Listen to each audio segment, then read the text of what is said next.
ஹதீஸ்களும் அரபு இலக்கிய நயமும் என்ற இந்த தரம் 10க்குரிய 3வது அழகாக இந்த பாடம் காணப்படுகிறது. 10ஆம் ஆண்டுல கிரேட் 10ல மொத்தம் 6 ஹதீஸ்கள் காணப்படுகிறது. சரியானே? இந்த 6 ஹதீஸ்களும் மிகவும் சிறிய ஹதீஸ்கள் தான். பெரிய அளவிலான ஒரு ஹதீஸ் வந்து ஒரே ஒரு ஹதீஸ், ஒரு 5 6 வரிகள் கொண்ட ஒரு ஹதீஸ் காணப்படுகிறது. ஏனைய அனைத்து ஹதீஸ்களும் ஒப்பீட்டளவுல சிறிய ஹதீஸ்கள் தான். இந்த ஹதீஸை மையப்படுத்தி மேலேயே 6 ஹதீஸ்கள் 10ஆம் ஆண்டுல காணப்படுகிறது. அதே போன்று 11ஆம் ஆண்டுல சாரி 10ஆம் ஆண்டுல 6 ஹதீஸ்களும் 11ஆம் ஆண்டுல 5 ஹதீஸ்களும் காணப்படுகிறது. மொத்தம் 11 ஹதீஸ்கள் தான் இந்த ஹதீஸ்களோடு தொடர்பான ஓயிலுக்குரிய சிலபஸ். இந்த 11 ஹதீஸ்களையும் ஒருவர் அதனுடைய பொருளை மட்டும் படித்துக் கொண்டால் போதுமானது. இந்த ஹதீஸுடைய அரபு நஸ்கள் பாடமாக தேவையில்லை. கபுரத் என்று, ஹியானா என்று, அல்லது அந்துஹத்திதா ஹாக்னு சொல்லி அரபு நஸ் பாடமாக தேவையில்லை. அரபு நஸ்ன்னு சொன்னா அந்த அரபு சொற்களை பாடமாக தேவையில்லை. அரபு இந்த முழுமையான ஹதீஸை பாடமாக்க வேண்டிய அவசியம் இல்லை. அந்த அந்த ஹதீஸுக்குரிய பொருளை அறிந்திருத்தல் வேண்டும். ஆனால் சொற்கருத்துகள் கேட்கப்படும். கபுரேனா என்ன, ஹியானா, சொற்கருத்துக்களை மையப்படுத்தி ஒரு கேள்வி வாரது, 4 மார்க்ஸுக்குரிய கேள்வி. அந்த சொற்கருத்துக்களை ஏதாவது 2 இடத்த கோட் அடிச்சு போட்டு ஹதீஸ் என்ன, அது முசத்தியக்கண்டா என்ன பொருள், காதிபனா என்ன பொருள், ஏதாவது 2 இடத்த கோட் அடிச்சு போட்டு அதோட பொருள் எழுத சொல்லுவாங்க. எனவே நாங்க எங்க மொத்தத்திலையுமே எங்க சொற்கருத்து தெரிஞ்சுக்கணும். சொற்கருத்து மொழிக்கருத்து தெரிஞ்சிருக்கணும். சரியான ஒரு சொல்லுக்குமான பொருள் தெரிஞ்சிருக்கணும். அந்த அடிப்படையில இந்த 11 ஹதீஸ்களை மையப்படுத்தி வெறும் வரக்கூடிய கேள்வி 100 மார்க்ஸுகளை கொண்ட அந்த வினாத்தாள்ல, ஓஎல் வினாத்தாள்ல வரக்கூடிய கேள்வி மார்க்ஸ் எத்தனை? 24 மார்க்ஸ். 24 மார்க்ஸ் இந்த ஹதீஸ்களை மையப்படுத்தி கேள்வி வருது. 4ல் ஒரு பங்கு, கிட்டத்தட்ட 24 மார்க்ஸ் இருந்தா மொத்த சிலபஸ்லையும் 4ல் ஒரு பகுதிக்குரிய புள்ளி 4ல் ஒரு பகுதிக்குரிய புள்ளி இந்த ஹதீஸ்களை மையப்படுத்தி வருகிறது. சரியானே? இந்த ஹதீஸ்களை மையப்படுத்தி வருகிறது. அந்த அடிப்படையில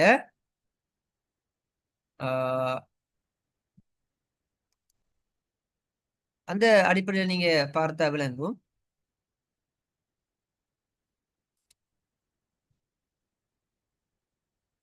ஓகே,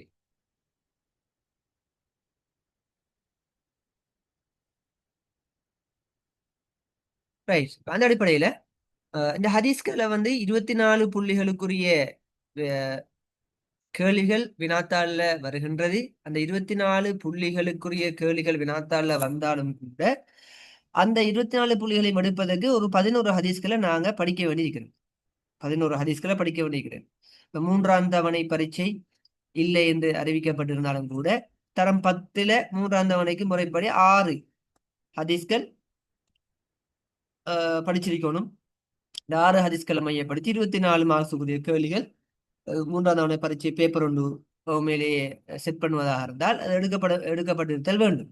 அந்த அடிப்படையில் தான் இந்த விடயங்களை நீங்க புரிந்து கொள்ள வேண்டும் என்கிறத நான் ஆரம்பமாக விளங்கப்படுத்தி கொண்டு அடுத்ததாக நேரடியாக இந்த ஹதீஸ்களுக்குள்ள செல்வோம். சரியானே?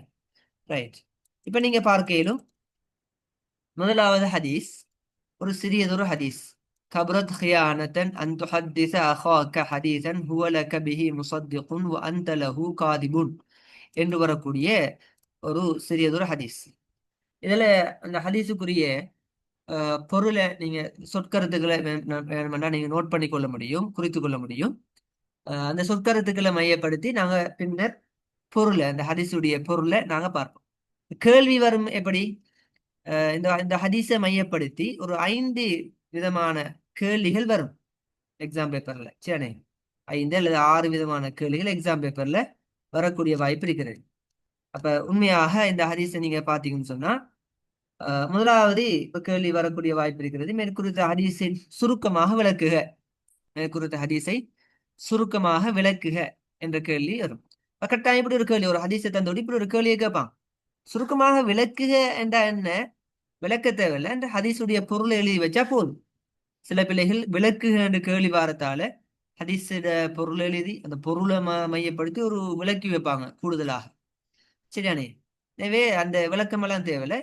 விளக்குக, ஹதீஸினுடைய பொருளை எழுதுக, ஹதீஸின் கருத்தை விவரிக்குக, எந்த கேள்வி வந்தாலும் விவரிக்குகன்னு வந்தாலும் சரி, விளக்குகன்னு வந்தாலும் சரி, எழுதுகைன்னு வந்தாலும் சரி, இந்த அரபிக் லிட்ரேச்சர் இந்த பேப்பரை பொறுத்தவரையில, பேப்பர்ல இந்த ஹதீஸ் கேள்வியை பொறுத்தவரையில நீங்க விளக்குக விவரிக்குகன்னு வந்தாலும் நீங்க ஹதீஸுடைய பொருளை எழுதி வச்சா போதும்.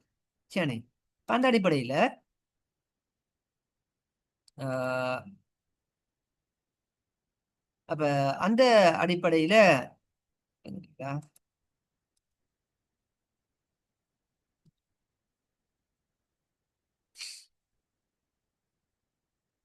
right.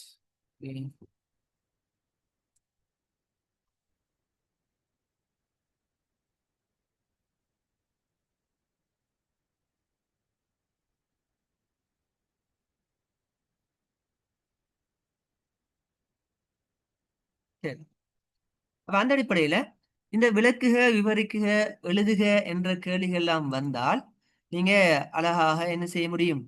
அந்த வினாக்களுக்கு பொருளை மட்டும் எழுதி வைச்சால் போதுமானது என்கிறத நீங்க விளங்கிக் கொள்ள வேண்டும். பொருளை மட்டும் எழுதி வைச்சால் போதுமானது. ரைட்.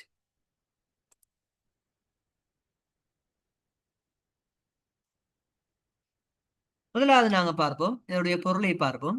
கபுரத் ஹியானா, மோசடிகளில் மிகப்பெரிய மோசடி. அன்துஹத்திஸ அஹாக்க, அன்துஹத்திஸ அஹாக்க, அன்துஹத்திஸ நீ பேசுவது, அஹாக்க உனது சகோதரருடன் நீ பேசுவது, ஹதீசன் ஒரு பேச்சை. அப்ப மோசடிகளில் மிகப்பெரிய மோசடி உனது சகோதரரோடு நீ பேசுவது. என்னத்தை பேசுவது? ஹுவ லக்க அவன் உன்னை, லக்க உனக்கு உன்னை, பிஹி முசத்திகுன் உண்மையாளன் என்று நினைத்து கொண்டிருக்கையில், உண்மையாளன் என்று உன்னை உன்னை அவன் எண்ணிக்கொண்டிருக்கையில், அந்த எண்ணிக்கொண்டிருக்கையில் அல்லது நினைத்துக் கொண்டிருக்கையில்ங்கிறதுக்கெல்லாம் நேரடியாக இங்க கருத்து வரல, இங்க லக்கையை வச்சு அதை சொல்றோம். அவன் உன்னை உண்மையாளன் என்று எண்ணிக்கொண்டிருக்கையில், ஓ அந்த லஹு நீ அவனுக்கு அவனை பார்த்து அவனிடம் காதி பொய் பொய் பேசுவது, பொய்யாளனாக இருப்பது, பொய் பேசுவதா. அப்ப மொத்த கருத்தையும் பார்த்தால் 3 சாப்டராக உடைக்க முடியும். சனே, ஒன்று கபரத் ஹியானத்தின் அந்த ஹதீஸாக ஹதீதன், மோசடிகளில் மிகப்பெரிய மோசடி சகோதரனோடு பேசுவது. ஹுவலக்க பிஹி முசத்திகுன் அவன் உன்னை உண்மையாளன் என்று எண்ணிக்கொண்டிருக்கையில், வந்த லஹு பிஹி காதிபுன் நீ அவனுடன் பொய் பேசுவதாகும், நீ அவனுடன் பொய் உரைப்பதாகும் என்கிறதான் இதனுடைய பொருள். திரும்ப அந்த பொருளை நீங்க மாற்றியும் சொல்ல முடியும். மாற்றியும் சொன்னா இப்ப நான் சொன்ன பொருள் முதலாவது ஸ்டைல் எப்படி சொன்னேன்? ஒரு ஸ்டைல சொன்னேன், மோசடிகளில் மிகப்பெரிய மோசடி உனது சகோதரன் உன்னை உண்மையாளன் என்று எண்ணிக்கொண்டிருக்கையில் நீ அவனுடன் பொய் உரைப்பதாகும் என்று சொன்னேன் ஒரு விஷயம். அல்லது மாறியும் நீங்க பொருள் எழுத முடியும். சனே, உனது சகோதரன் உன்னை உண்மையாளன் என்று எண்ணிக்கொண்டிருக்கையில் நீ அவனிடம் பொய் உரைப்பது, பொய் பேசுவது மோசடிகளில் மிகப்பெரியதாகும், மிகப்பெரியதாகும் என்று சொல்லி அதை பின்னுக்கு கொண்டு வந்து எழுத முடியும். சரியானே? அத பொருளை நோட் பண்ணக்கூடியார்கள் நோட் பண்ணிக்கொள்ளுங்க. எப்படி இதுக்கு பொருள் வரும்? மோசடிகளில் மிகப்பெரிய மோசடி உனது சகோதரன் உன்னை உண்மையாளன் என்று எண்ணிக்கொண்டிருக்கையில் நீ அவனிடம் பொய் உரைப்பதாகும், பொய் பேசுவதாகும் என்கிறது அவருடைய பொருள். ரைட். இந்த பொருளை இதுக்கு எழுதி வச்சால் சரியானே? ரைட். அடுத்தது நீங்க பார்க்க முடியும். அடுத்த 2வது கேள்வியாக போட்டிக்கிறோம், பின்வரும் பதங்களின் வெளிப்பாடுகளை எழுதுக. இந்த வெளிப்பாடுகள் என்ற என்ன? பின்வரும் பதங்களின் வெளிப்பாடுகள் எழுதுகிற என்ன? வெளிப்பாடுன்னா நீங்க குழம்ப தேவையில்ல, பொருளை தங்க இருக்கிறான் மீனிங், இந்த ஒவ்வொரு சொல்லுடைய பொருள் எழுதி வச்சா சரி. சில வேளை பின்வரும் பதங்களின் பொருள் வெளிப்பாடுகளை, பின்வரும் பதங்களின் வெளிப்பாடுகளை விவரிக்குகன்னு கேள்வி கேட்கலாம். இந்த எழுதுகைக்கு பதிலாக விவரிக்குக, இந்த எழுதுகைக்கு பதிலாக விவரிக்குகன்னு கேள்வி கேட்கலாம். விவரிக்குக, எழுதுக, விளக்குக என்று கேள்வி கேட்டாலும் கூட நீங்க பொருளை மாத்திரம் எழுதி வச்சா போதும். பொருளை மட்டும் எழுதி வச்சா சரி. இப்ப கபுரத்துன்னா என்ன பொருள்? ரைட், பெரிதாகி விட்டது. கபுரத்துன்னா என்ன? பெரிதாகி விட்டது. 2வது சொல். இதுல நாங்க ஒரு 4 சொற்களை தந்திருக்கிறோம். இந்த 4 சொல்லும் தான் வருமா இந்த ஹதீஸ் அமையப்படுத்தினா இல்ல. அந்த ஹதீஸுடைய ஒரு பொருள் உங்களுக்கு தெரிஞ்சுக்கணும். இப்ப நான் ஒரு சொல்ல போனால் கபரத்தண்டா பெரிதாகியது, ஹியானாண்டா மோசடி, ஹியானா மோசடி, மோசடி, துஹத்திஸ் பேசுவது, துஹத்திஸ் பேசுவது, நீ பேசுவது, அஹாக்க உனது சகோதரன், உனது சகோதரனை உடன் என்று வரும். ஆனா உனது சகோதரன் எழுதினாலும் சரி, உனது சகோதரன். அஹுன் என்று சொன்னா சகோதரனுக்கு சொல்லுவோம். அஹுன் என்ற என்ன, சகோதரனுக்கு சொல்லுவோம். ரைட். ஹதீஸ் பேச்சு, ஹதீஸ் என்றா பேச்சு. ஹுவ லக்க பிஹி முசத்திகுன், சரி. ஹுவ என்றா அவன், லக்கங்கிறது உன்னோடு, முசத்திக் உண்மையாளன், முசத்திக் உண்மையாளன், சரி. முசத்திக் உண்மை பேசுபவர் அல்லது உண்மையாளர். அந்த நீ, அந்த என்றா நீ. காதிப் என்றா பொய்யன், காதிப் என்றா பொய்யன். அப்ப இங்க ஒவ்வொரு சொல்லுக்குமான பொருள், சொற்கருத்து அவங்களுக்கு தெரிஞ்சிருத்தல் வேணும். சரி. ஹதீஸில அரபு நசு பாடமாக்க தேவையில்லை. ஆனா சொற்கருத்து தெரிஞ்சுக்கணும். கபரத்தண்டு வந்தா அந்த பெரிதாகி விட்டது என்று தெரிஞ்சுக்கணும். மாறி கேட்க மாட்டாங்க சொற்கருத்து. எப்படி ஹயானா மோசடிக்கு எழுதுங்க அரபுல என்னன்னு அப்படி கேட்கறல்ல. மோசடிக்கு என்ன அரபுல எழுதுங்க கேட்கறல்ல. அரபத்தான் கேட்பாங்க. ஹயானாண்டா என்ன நீங்க எழுதணும், ஹயானாண்டா என்ன எழுதணும், கபுரேண்டா என்ன என்று எழுதணும். சரியானே, கபுரேண்டா என்ன என்று எழுதணும். அதைத்தான் கேட்பாங்க. மற்றபடி இந்த இந்த விஷயம் அதாவது என்ன, தமிழ்ல சொல்லி கேட்கின்ற ஒரு விடயம் வராது. சரி, தமிழை சொல்லி கேட்கின்ற விடயம் வராது.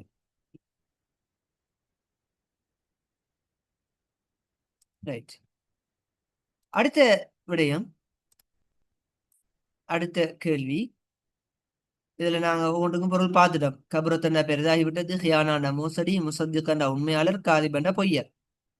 மேற்குறித்த மூன்றாவது கேள்வி, மேற்குறித்த ஹதீஸில் உள்ள இலக்கிய நயங்களை விவரிக்குக. ஒரு ஹதீஸை மையப்படுத்தி இலக்கிய நயங்களை விவரிக்குக அல்லது இலக்கிய நயங்களை எழுதுக என்று ஒரு கேள்வி வரலாம்.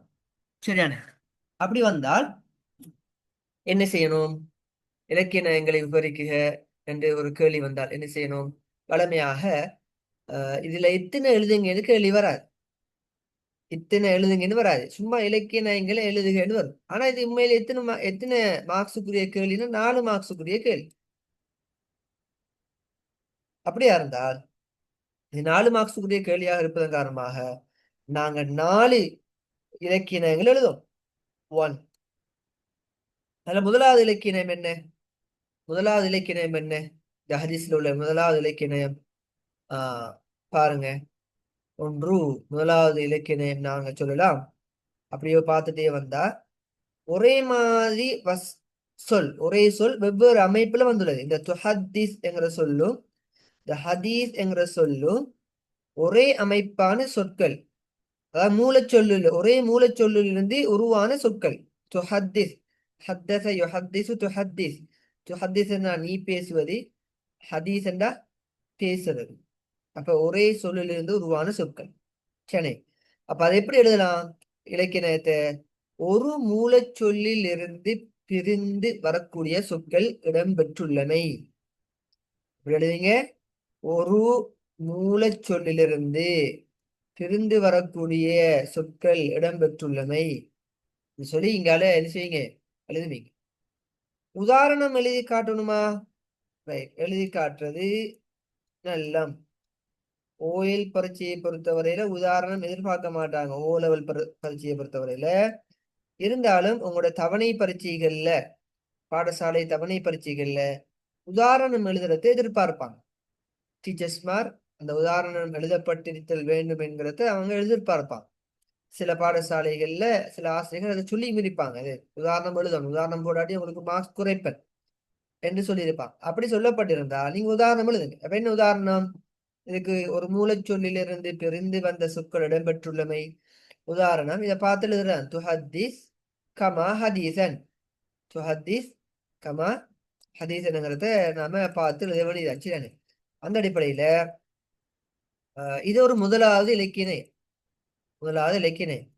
இரண்டாவது இலக்கிய நயம் என்ன? இதுல இருக்கிற இரண்டாவது இலக்கிய நயம் அதை பாருங்க. இரண்டாவது இலக்கிய நயம் நீங்க பாத்தீங்கன்னு சொன்னா விளங்கும்.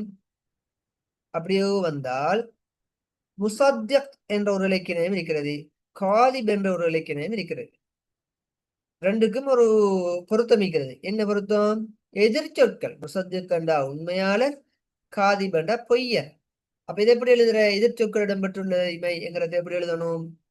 நேர் எதிர் சொற்கள் இடம்பெற்றுள்ளமை. அப்ப ரெண்டாவது என்ன எழுதுவீங்க? ரெண்டாவது முதலாவது எழுதிட்டோம். ரெண்டாவது நேர் எதிர் சொற்கள் இடம்பெற்றுள்ளமை. நேர் எதிர் சொற்கள் இடம் பெற்றுள்ளமை. உதாரணம் முசத்திக்குன் காதிபுன். இந்த முசத்திக்கையும் காதிபையும் பார்த்து எழுதி வைக்கிறேன். முசத்திக் காதிப். சரி, எழுதி வைக்கும். ரைட். அடுத்து மூன்றாவது இலக்கிய நயம் என்ன இருக்கிறது? இதுல மூன்றாவது இலக்கிய நயம் என்ன இருக்கிறது? நீங்க பாத்தீங்கன்னா விளங்கும். பொதுவான ஒரு இலக்கிய நயம் வந்து இதை மையப்படுத்தி எழுதலாம். சரி, பொதுவான ஒரு இலக்கிய நயம். எல்லா ஹதீஸ்களுக்கும் அந்த இலக்கிய நயத்தை எழுத முடியும். பொதுவான இலக்கிய நயம்னு சொல்லுவோம். எல்லா குர்ஆன் வசனங்களுக்கும் சூறாக்களுக்கும் அந்த இலக்கிய நயத்தை எழுத முடியும். அந்த இலக்கிய நயம் தான் என்ன? நான் சொல்றதை கேட்டுக்கொள்ளுங்க, அதை நோட் பண்ணிக்கொள்ளுங்க. ஏழ்மண்டா என்ன அந்த பொதுவான இலக்கியம்? சொச்சுருக்கமான வசனங்களால் ஆழமான கருத்து முன்வைக்கப்பட்டுள்ளமை. சுருக்கமான வசனங்களை நோவு கொண்டும் மேலே சுருக்கமான வசனம் ஒரே ஒரு லைன்ல இருக்கிறது தான். ஒரே ஒரு லைன்ல வருது. கிட்டத்தட்ட ஒரு 3, 6, ஒரு 12 சொற்களை கொண்ட ஒரு ஹதீஸ் இது கிட்டத்தட்ட. சுருக்கமான வசனங்கள், ஆனா கருத்து எப்படி இருக்கிறது? ஆழமாக இருக்கிறது. அதுக்குத்தான் இலக்கிய நயம் என்று எழுத மூன்றாவது இலக்கிய நயம். அது எந்த ஹதீஸுக்கும் எழுதலாம், எந்த குர்ஆன் வசனங்களுக்கும் அல்லது சூறாக்களுக்கும் எழுத முடியும் ஒரு இலக்கிய நயமாக. அப்ப எப்படி எழுதணும்? சொச்சுருக்கமான வசனங்களால் ஆழமான கருத்து முன்வைக்கப்பட்டுள்ளமை. சொச்சுருக்கமான வசனங்களால் ஆழமான கருத்து முன்வைக்கப்பட்டுள்ளமை என்கிறத எழுதும். சரியானே? ரைட். இது ஒரு இலக்கிய நயமாக எழுதலாம். நாலாவது ஒரு இலக்கிய நயம் எழுத முடியும். நாலாவது ஒரு இலக்கிய நயம் எழுத முடியும். இந்த க வச்சு க லக்க, இந்த க என்ற இடைச்சொல் இரு இடங்களில் மீண்டும் மீண்டும் வருவதனால் அழகிய ஓசை நயத்தை தருகிறது. இரு இடங்களில் தொடராக வருவதனால் அழகிய ஓசை நயத்தை வருகிறது. எப்படி எழுதணும்? க என்ற இடைச்சொல் இரு இடங்களில் தொடராக, 2 இடங்கள் அந்த அகா அக்க லக்க என்று வருது, தொடர்ந்தேர்ச்சியாக வருவதனால் அழகிய ஓசை நயத்தை தருகின்றது. அழகிய ஓசை நயத்தை தருகின்றது. அகா அக்க ஹதீசன் ஹுவ லக்க, லக்க என்ற அது வார்த்தை. அப்ப மூன்றாவது கேள்வி, மேற்குறித்த ஹதீஸுல இலக்கிய நயங்களை விவரிக்குக என்கிறதான். அப்ப இப்ப எத்தனைன்னு சொல்லல. எத்தனைன்னு சொல்லாம விட்டாலும் நாங்க எத்தனை எழுதணும்? 4 எழுதணும். 4 மார்க்ஸுக்குரியது என்பதனால 4 எழுதணும். முதலாவது என்ன சொன்னோம்? நேர் எதிர், அதாவது ஒரு மூலச்சொல்லிலிருந்து பிரிந்து வந்த சொற்கள் இடம்பெற்றுள்ளமை. அதுக்கு உதாரணம் பார்த்தோம். துஹத்தீஸ் என்றும் துஹத்தீஸ் என்றும் ஹதீஸ் என்றும் பார்த்தோம். இரண்டாவது இலக்கிய நயம் பார்த்தோம். நேர் எதிர் சொற்கள் இடம்பெற்றுள்ளமை. முசத்திக் உண்மையாளர், காதி பொய்யர் உதாரணம். மூன்றாவது பார்த்தோம், சொச்சுருக்கமான வசனங்களால் ஆழமான கருத்து முன்வைக்கப்பட்டுள்ளமை. நாலாவது இலக்கிய நயம் பார்த்தோம், க என்ற இடைச்சொல் தொடர் இரு தடவைகள் தொடராக வந்திருப்பதனால் அழகிய ஓசை நயத்தை தருகிறது என்கிறத நாங்க பார்த்தோம். அந்த அடிப்படையில 4 இலக்கிய நயங்கள் இங்கு எழுதப்பட வேண்டும். சரியானே? ரைட். இந்த ஹதீஸ்கள் எல்லாம் இலக்கிய நயங்கள் குறைய, அதனாலதான் பொது இலக்கிய நயங்களும் சேர்த்து எழுதுறோம். இன்னும் சில கொஞ்சம் பெரிய ஹதீஸ்கள்ல நிறைய இலக்கிய நயங்கள் வரும். 5, 6 இலக்கிய நயங்கள் வரும். அதுல இருந்து ஏதாவது 4 இலக்கிய நயங்களை தெரிவு செய்து எழுத முடியும். இது ஒரு விஷயம். நாலாவது கேள்வி, இந்த ஹதீஸை மையப்படுத்தி வரக்கூடிய நாலாவது கேள்வி, மேற்குறித்த ஹதீஸிலிருந்து பிரதிபலிக்கும் படிப்பினைகள் 2 குறிப்பிடுக. மேற்குறித்த ஹதீஸிலிருந்து பிரதிபலிக்கும் படிப்பினைகள் 2 குறிப்பிடுக தானே. ரைட். அப்ப மேற்குறித்த ஹதீஸிலிருந்து பிரதிபலிக்கும் படிப்பினைகள் 2 குறிப்பிடுக என்று வாரதுனால என்னத்தை எழுதணும்? என்ன படிப்பினை எழுதணும்? எத்தனை எழுதணும்? அதாவது எத்தனை என்று கேட்கப்பட்டிருக்கா? எஸ், கேட்கப்பட்டிருக்கிறது. 2 குறிப்பிடுகன்னு கேட்கப்பட்டிருக்கிறது. அப்ப அதனால 2 எழுதும். இந்த எத்தனை என்று குறிப்பிடப்படாம வந்தாலும் மேற்குறித்த ஹதீஸின் பிரதிபலிக்கும் படிப்பினைகளை குறிப்பிடுக. படிப்பினைகளை குறிப்பிட, இந்த 2ங்கிறத கேட்கல. படிப்பினைகளை குறிப்பிடுக என்று வந்தாலும் நீங்க எத்தனை எழுதணும்? இந்த 2 தான் எழுதணும். இந்த 2 தான் என்ன செய்யணும்? எழுதணும். சரியா? ரைட். அப்ப 2 படிப்பினை எழுதணும். அந்த 2 படிப்பினைகளும் நாங்க எழுதுகின்ற பொழுது ஒரு 2 லைன் அல்லது 3 லைனுக்கு வரக்கூடிய மாதிரி அந்த படிப்பினையை கொஞ்சம் பெரிதாக்கி எழுத வேண்டும். சும்மா ஒரு 3 சொல்லில் எழுதி விடாம. சரியானே? பொய் பேசக்கூடாது என்று மட்டும் எழுதாம, சும்மா பொய் பேசக்கூடாது என்று மட்டும் எழுதாம, பொய் பேசுவது மிகப்பெரிய மோசடியாகும், எனவே பொய் பேசுவதை தவிர்த்து கொள்ளல் வேண்டும் என்று சொல்லி அப்படி ஒரு நீண்ட வசனமாக எழுதுறேன். பொய் பேசுவது மிகப்பெரிய ஒரு மோசடியாகும், மிகப்பெரிய ஒரு பாவமாகும், மிகப்பெரிய ஒரு மோசடியாகும், எனவே பொய் பேசுவதை தவிர்த்து கொள்ளல் வேண்டும் என்று சொல்லி ஒரு 2 லைன் வரக்கூடிய அமைப்புல அந்த படிப்பினை எழுதும். ஒரு லைன்ல பொய் பேசுவது கூடாது என்று மாத்திரம் இந்த படிப்பினை என்ன செஞ்சு விடக்கூடாது, சொல்லி போட்டு முடிச்சு விடக்கூடாது. சரியானே? 2 படிப்பினைகள் கேட்டா அதில் ஈக்குவலும். 2வது படிப்பினை என்ன? இந்த ஹதீஸ் கிடைக்கக்கூடிய 2வது படிப்பினை என்ன? கபரத் ஹியானத்தன் அன் துஹத்திஸ அஹாக்க ஹதீஸன் ஹுவலக பிஹி முஸத்திகுன் வந்த லஹு பிஹி காதிபுன். உனது சகோதரன் உன்னை உண்மையாளன் என்று எண்ணிக்கொண்டிருக்கையில் நீ அவனோடு பொய்யுரைப்பது மிகப்பெரிய மோசடியாகும். ஒன்று இதுல பொய்யை பத்தி பேசுறாங்க. பொய் பேசுவது மிகப்பெரிய மோசடி, எனவே பொய் பேசுவதிலிருந்து தவிர்த்திருத்தல் வேண்டும். ஒரு படிப்பு. 2வது என்ன? இன்னொருத்தரை ஏமாத்துறது.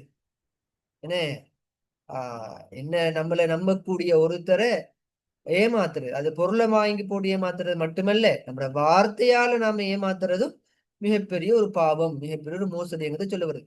எனவே ஒரு இதை எப்படி எழுதலாம் படிப்பினைய? 2வது படிப்பினை இந்த ஹதீஸில் உள்ள பொருளை வச்சே நாங்க படிப்பினை எழுதலாம். ஒரு சகோதரர் எங்களை முழுக்க முழுக்க நம்பிக்கொண்டிருக்கும் பொழுது எப்படி எழுதுற படிப்பினை? ஒருவர் எம்மை முழுக்க முழுக்க நம்பிக்கொண்டிருக்கின்ற பொழுது அவரோடு நாம் நம்பகத்தன்மையோடு நடந்து கொள்ளுதல் வேண்டும்.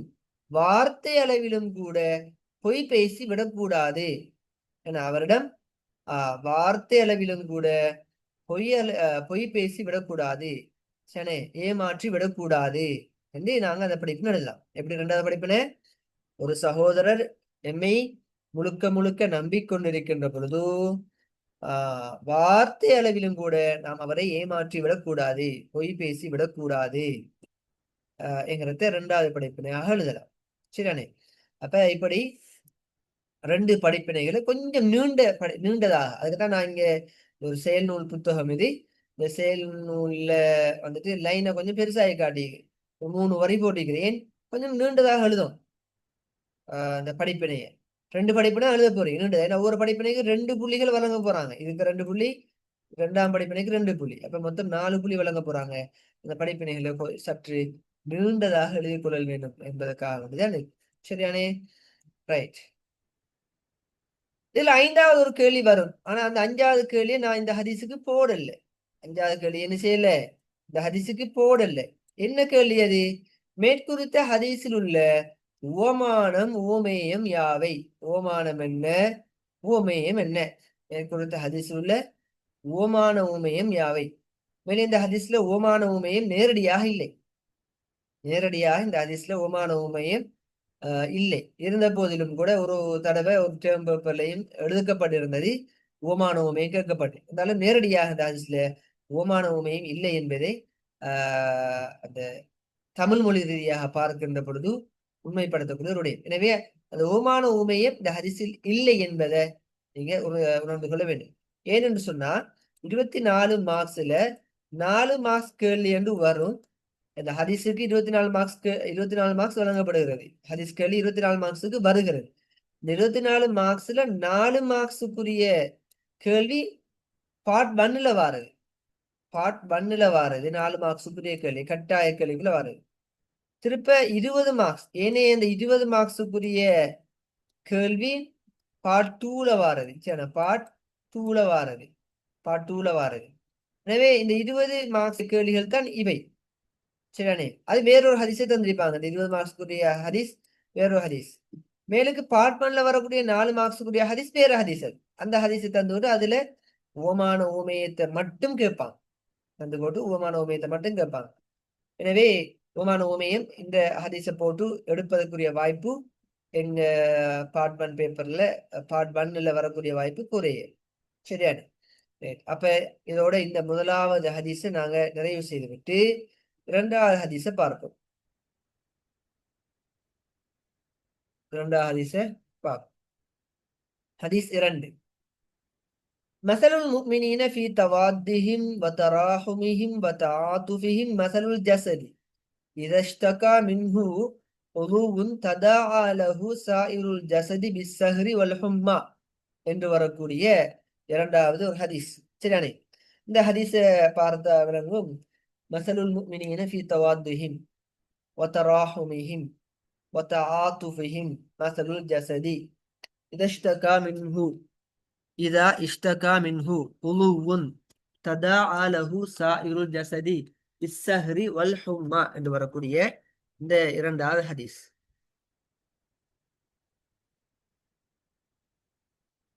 Right, 1 minute.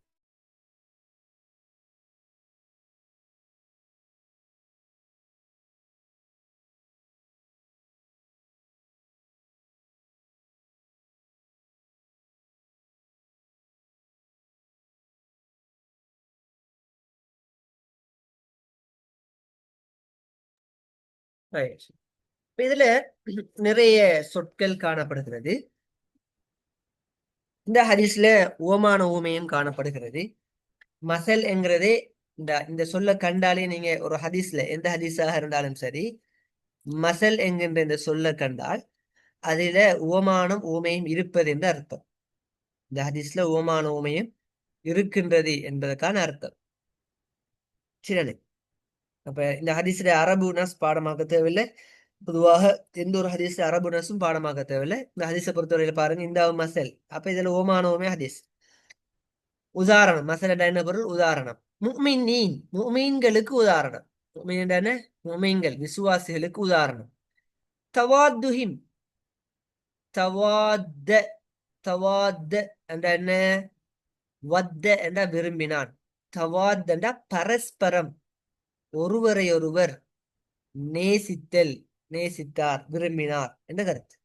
சரி, வத்த என்ற நேசித்தார், விரும்பினார் என்ற அர்த்தம். அப்ப தவாத்த என்ற பரஸ்பரம், ஒருவரை ஒருவர் நேசித்தல், விரும்புதல் என்ற அர்த்தம். அப்ப தவாதண்டா முஃமின்கள் அவர்களுக்கிடையில் ஒருவரை ஒருவர் நேசிப்பதிலும், தராகும் அடுத்தது ரஹிம என்றா இரக்கம் காட்டல். ரஹிம் என்றா என்ன? இரக்கம் காட்டல். அப்ப தராகம் என்றா ஒருவருக்கொருவர் பரஸ்பரம் இரக்கம் காட்டுதல். தராஹம ஒருவருக்கொருவர் பரஸ்பரம் இரக்கம் காட்டுதல். தஆத்துஃப் என்கிறது தஆத்தஃப, அத்துஃப் என்ற அன்பு. சரி, தஆத்தஃப என்றா, தஆத்தஃப என்றால் பரஸ்பரம் அன்பு செலுத்தினார், பரஸ்பரம் அன்பு செலுத்தினார். சரியானே? அப்ப பாருங்க, இதுக்கு அன்பு, இங்க அன்பு, தராகுமண்டா இரக்கம், பரஸ்பரம் இரக்கம், தவாத்தண்டா நேசம், பரஸ்பர நேசம்.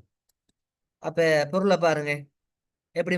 முஃமின்கள் அவர்களுக்கு மத்தியில் பரஸ்பரம் நேச செலுத்துவதிலும், இரக்கம் காட்டுவதிலும், பரஸ்பரம் அன்பு காட்டுவதற்குமான உதாரணம், அன்பு காட்டுவதற்குமான உதாரணம் மசலுல் ஜஸதி, ஜஸத் தண்டா உடல், ஒரு உடலுக்கு ஒப்பானதாகும்.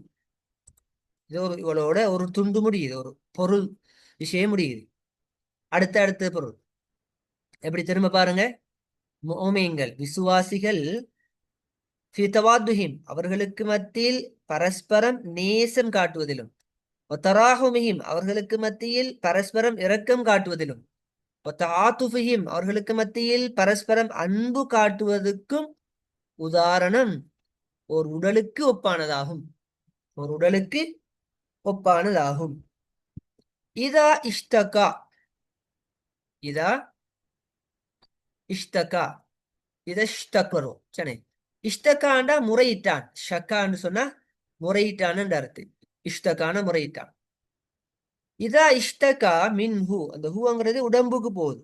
அந்த உடலில் ஒழுவுன் உறுப்பு, ஒரு உறுப்பு, அந்த உடலில் ஒரு உறுப்பு முறையிட்டால், அப்ப அந்த உடம்புல ஒரு உறுப்பு முறையிட்டால், ததாஅலஹு சாஇருல் ஜஸதி பிஸ்ஸஹ்ரி வல் ஹும்மா.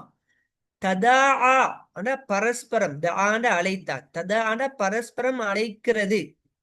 அந்த உறுப்பு பரஸ்பரம் அழைக்குமா.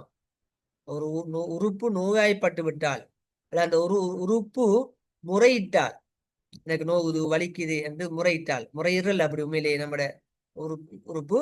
ஆனா அந்த அந்த நோவினையே, அந்த நோவை, அந்த உடல்ல இருக்கின்ற ஏற்படக்கூடிய அந்த உறுப்புல ஏற்படக்கூடிய நோவினை முழு உடம்பையும் பாதிக்கும். தலைவலியா இருந்தா எங்க தலைக்கு மட்டும் வலிக்கிறது இல்லை, முழு உடலும் அதை சகித்து கொள்ளும். கால் வலியான அந்த முழு உடலும் அதனை வலிக்குதுங்கிறத உணரும். எனவே இதா இஷ்டகா மின்ஹு உளுவன், அந்த உடலில ஒரு உறுப்பு நோய்வாய்ப்பட்டால், ததாஅலஹு பரஸ்பரம் அழைக்கிறது, சாயிருல் ஜசத் முழு உடலும், சாயிரண்டா முழு உடலும், சாயிரண்டா முழு ஜசத் முழு உடலும் அதற்காக அழைக்கிறது, அல்லது அதற்காக என்ன செய்யறது, ஆஹ் விழித்திருக்கிறது. அதற்காக வேண்டி ஆஹ் என்ன ஒரு ததா பரஸ்பரம் அழைக்கிறது. பிஸ்ஸஹர் விழித்திருப்பதன் மூலம், சஹரனா விழித்திருத்தல், ஹும்மா என்ற காய்ச்சல், காய்ச்சல் மற்றும் விழித்திருத்தல் மூலம் பரஸ்பரம் ஒன்றையொன்று அந்த உறுப்பு உடல் முழு உடலும் அழைத்துக் கொள்கிறது என்றுதான் இந்த ஹதீஸுடைய பொருள். திரும்ப இந்த ஹதீஸுடைய பொருளை பார்ப்போம். மோமின்கள் தங்களுக்கு மத்தியில் பரஸ்பரம் நேசம் செலுத்துவதிலும், பரஸ்பரம் அன்பு செலுத்துவதிலும், பரஸ்பரம் இரக்கம் செலுத்துவதற்குமான உதாரணம் ஓர் உடலுக்கு ஒப்பானதாகும். அவ்வுடலில் ஓர் உறுப்பு நோய்வாய்ப்பட்டு விட்டால் முழு உடலும் விழித்திருந்து காய்ச்சல் மூலம் அதிலே பங்கெடுத்துக் கொள்கிறது. சனே, முழு உடலும் முழு உடலும் விழித்திருந்து காய்ச்சல் மூலம் அந்த நோவினையில் பங்கெடுத்துக் கொள்கிறது. அந்த உடல் உறுப்பில் ஏற்பட்ட அந்த நோவினையில் பங்கெடுத்துக் கொள்கிறது. சரியானே? உண்மையிலேயே இந்த ஹதீஸ் நல்ல ஒரு ஆழமான ஒரு கருத்தை தருகிறது. முழு உடலையும் இங்க ஒரு மோமினுக்கு சொல்றாங்க, மோமின்களுக்கு சொல்றாங்க. பல மோமின்கள், இந்த உடல்ல இருக்கின்ற ஒவ்வொரு உறுப்புகளும் ஒவ்வொரு மோமினுக்கு உதாரணம். இருக்கிற ஒரு கையா இருக்கலாம் ஒரு மோமின், இந்த கை ஒரு மோமின், எங்கட காது ஒரு மோமின், இந்த காது ஒரு மோமின், கண் ஒரு மோமின், மூக்கு ஒரு மோமின், கால் ஒரு மோமின், இப்படி ஒவ்வொரு உறுப்புகளும் ஒவ்வொரு மோமின்கள். எனவே எப்படி இந்த கையில ஒரு நோவினை ஏற்பட்டால் அடுத்த கை அந்த நோவினையை சரி பண்ணுவதற்காக, அல்லது ஒரு பல்லுல ஒரு ஒரு நோவினை ஏற்படுத்தப்பட்டால் இவர் அந்த பல் வலியை முழு உடலும் தாங்கிக் கொள்கிறோம். தலைவலியை முழு உடலும் தாங்கி, தலைவலிதானே தலை வலியை நான் பார்க்க தேவையில்லைன்னு சொல்லி போட்டு கை சும்மா அறியாது. கை ஏதாவது தலைவலி வந்தால் தலையை தடாவும். பல்வலி தானே பல் பார்த்து கொள்ளட்டும்ங்கிறதுக்காக சும்மா அறியாது. கண் அந்த பல் வலி எங்க வலிக்கு என்று பார்க்கும், அதை நாக்கு அதை தடாவும், கை வந்து அதை நோவினை சரி பண்ணும். இப்படி முழு உடலும் ஒவ்வொரு உறுப்புகளோடையும் தொடர்பு வருகிறது. அதே போலதான் முஃமின்களாகியவர்களும் அவ்வாறுதான் தொடர்புபட்டிருப்பார்கள். யாரும் தனித்து விட முடியாது.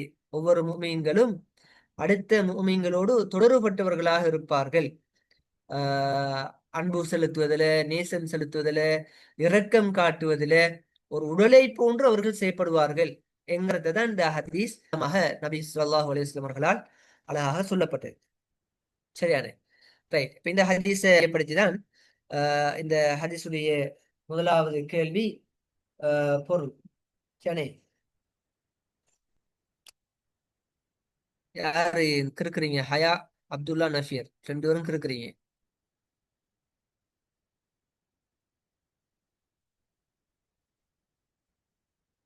ரைட்.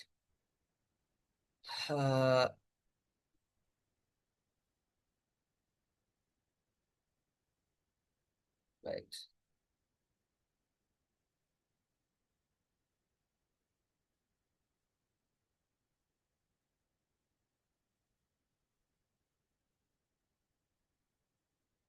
ரைட் பாபம். அந்த அடிப்படையில முதலாவது கேள்வி, மேற்குறித்த ஹதீஸை சுருக்கமாக விளக்குக. மேற்குறித்த ஹதீஸை சுருக்கமாக விளக்குக என்கிறத முதலாவது கேள்வி. சரியானே?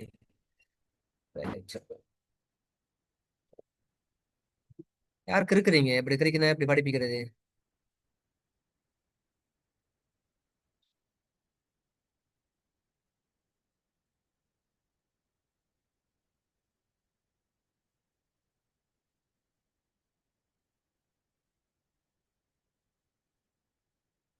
சரி,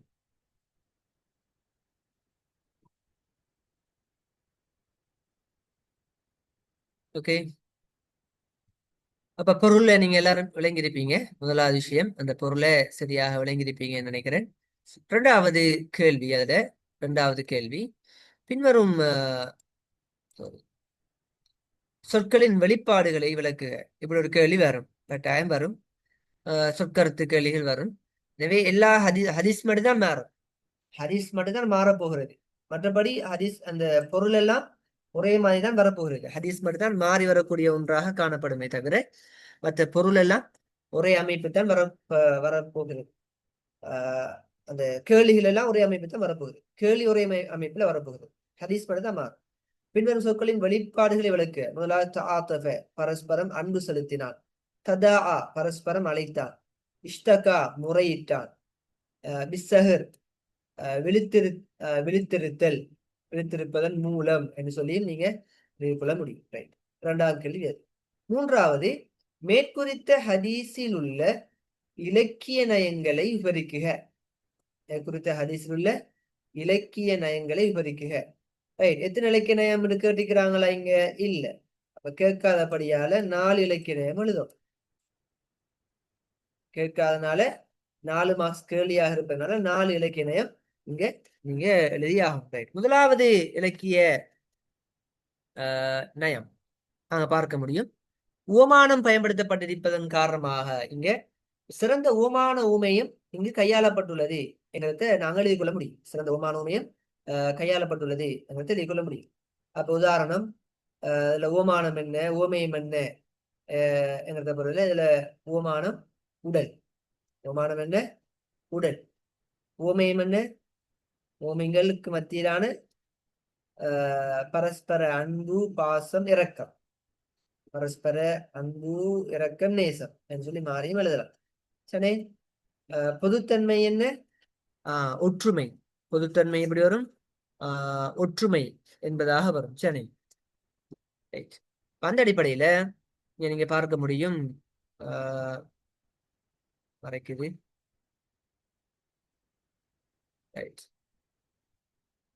இலக்கிய நயமாக முதலாவது எழுத வேண்டியது சிறந்த ஓமான ஊமையும் கையாளப்பட்டுள்ளது. சிறந்த ஓமான ஊமையும் கையாளப்பட்டுள்ளது மாத்திரம் எழுதாம அது ஓமானம் என்ன, ஓமையம் என்ன, பொதுத்தன்மைங்கிறது எழுதிக்கொள்ளும். இரண்டாவது இலக்கிய நயம், இரண்டாவது இலக்கியம், முதலாவது சிறந்த ஓமான ஊமையும் கையாளப்பட்டுள்ளது என்று எழுதுவீங்க. இரண்டாவது இலக்கிய நயம், இதுல நீங்க சொற்களை வச்சு தேடணும். இப்ப பாருங்க, இதுல தவாது, தராஹும், தஆத்துஃப் இதை வச்சு கொண்டு எழுதலாம். தராஹுமி, தஆத்துஃபி, தஆ ஹுமி துஃபி, தராஹுமி, தஆத்துஃபி இதை என்ன எழுதலாம்? ஒத்த ஓசை கொண்ட சொற்கள் இடம்பெற்றுள்ளமை. ஒத்த ஓசை கொண்ட சொற்கள் இடம்பெற்றுள்ளமை என்று சொல்லி எழுத முடியும். எனவே ஒத்த ஓசை கொண்ட சொற்கள் இடம்பெற்றுள்ளமை என்று நீங்க இதுக்கு எழுதி கொள்ள முடியும். சரியானே?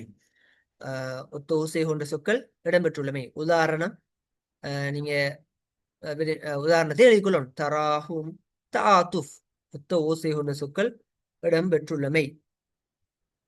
வேறு எங்கும் ஒத்த ஓசை சில வேலை இருக்கலாம். அந்த உதாரணம் எழுதணுமான தேவையில்லை. ஏதாவது ஒரு உதாரணத்தை எழுதி காட்டினா போதுமானது. ஏதாவது ஒரு உதாரணத்தை எழுதி காட்டினா போதுமானது. வேற இடத்தையும் ஒத்த ஓசை கொண்ட சொற்கள் இருக்க முடியும். அதனால ஒரு சோடி உதாரணத்தை மட்டும் எழுதியிருக்கான சரி தராகும் தாத்துஃப். ஓகே, மூன்றாவது இலக்கியம் இது ஒத்தோசை என்ற சொற்கள். இரண்டாவது இலக்கியம். மூன்றாவது இலக்கியம் ஹும் நினைக்கிறது தவாத்துஹும் வதராஹுமிஹிம் தஆத்துஃபிஹிம். ஹும் என்ற இந்த இடைச்சொல் தொடர்ந்தேச்சியாக இந்த இந்த ஹதீஸில் இடம்பெறுவதனால் அழகிய ஓசை நயத்தை தருகிறது என்று எழுதலாம். எப்படி எழுதுவீங்க? ஹும் என்ற வாசகம், ஹும் என்ற வாசகம் பல இடங்களில், ஒன்றுக்கு மேற்பட்ட இடம் வந்தா பல புடச்சிடானே, ரெண்டுக்கு மேற்பட்ட இடங்கள் வந்தா பல பல இடங்களில் வருவதனால் அழகிய ஓசை நயத்தை தருகிறது. ஹும் என்ற வாசகம் பல இடங்களில் இந்த ஹதீஸில் இடம்பெறுவதால் அழகிய ஓசை நயத்தை தருகிறது என்று சொல்லி அந்த விஷயத்தை நீங்கள் எழுதி கொள்ள முடியும். சரியானே? ரைட். இது மூன்றாவது இலக்கிய நயம். நாலாவது இலக்கிய நயம் என்ன? நாலாவது இலக்கிய நயம் ஏற்கனவே சொன்னோம், பொதுவான இலக்கிய நயம். ரைட். அப்ப என்ன எழுதுவோம்? பொதுவான இலக்கிய நயம் சொச்சுருக்கமான வசனங்களால் ஆழமான கருத்து முன்வைக்கப்பட்டுள்ளமை. சொச்சுருக்கமான வசனங்களால் ஆழமான கருத்து முன்வைக்கப்பட்டுள்ளமை. சரி, அப்ப அது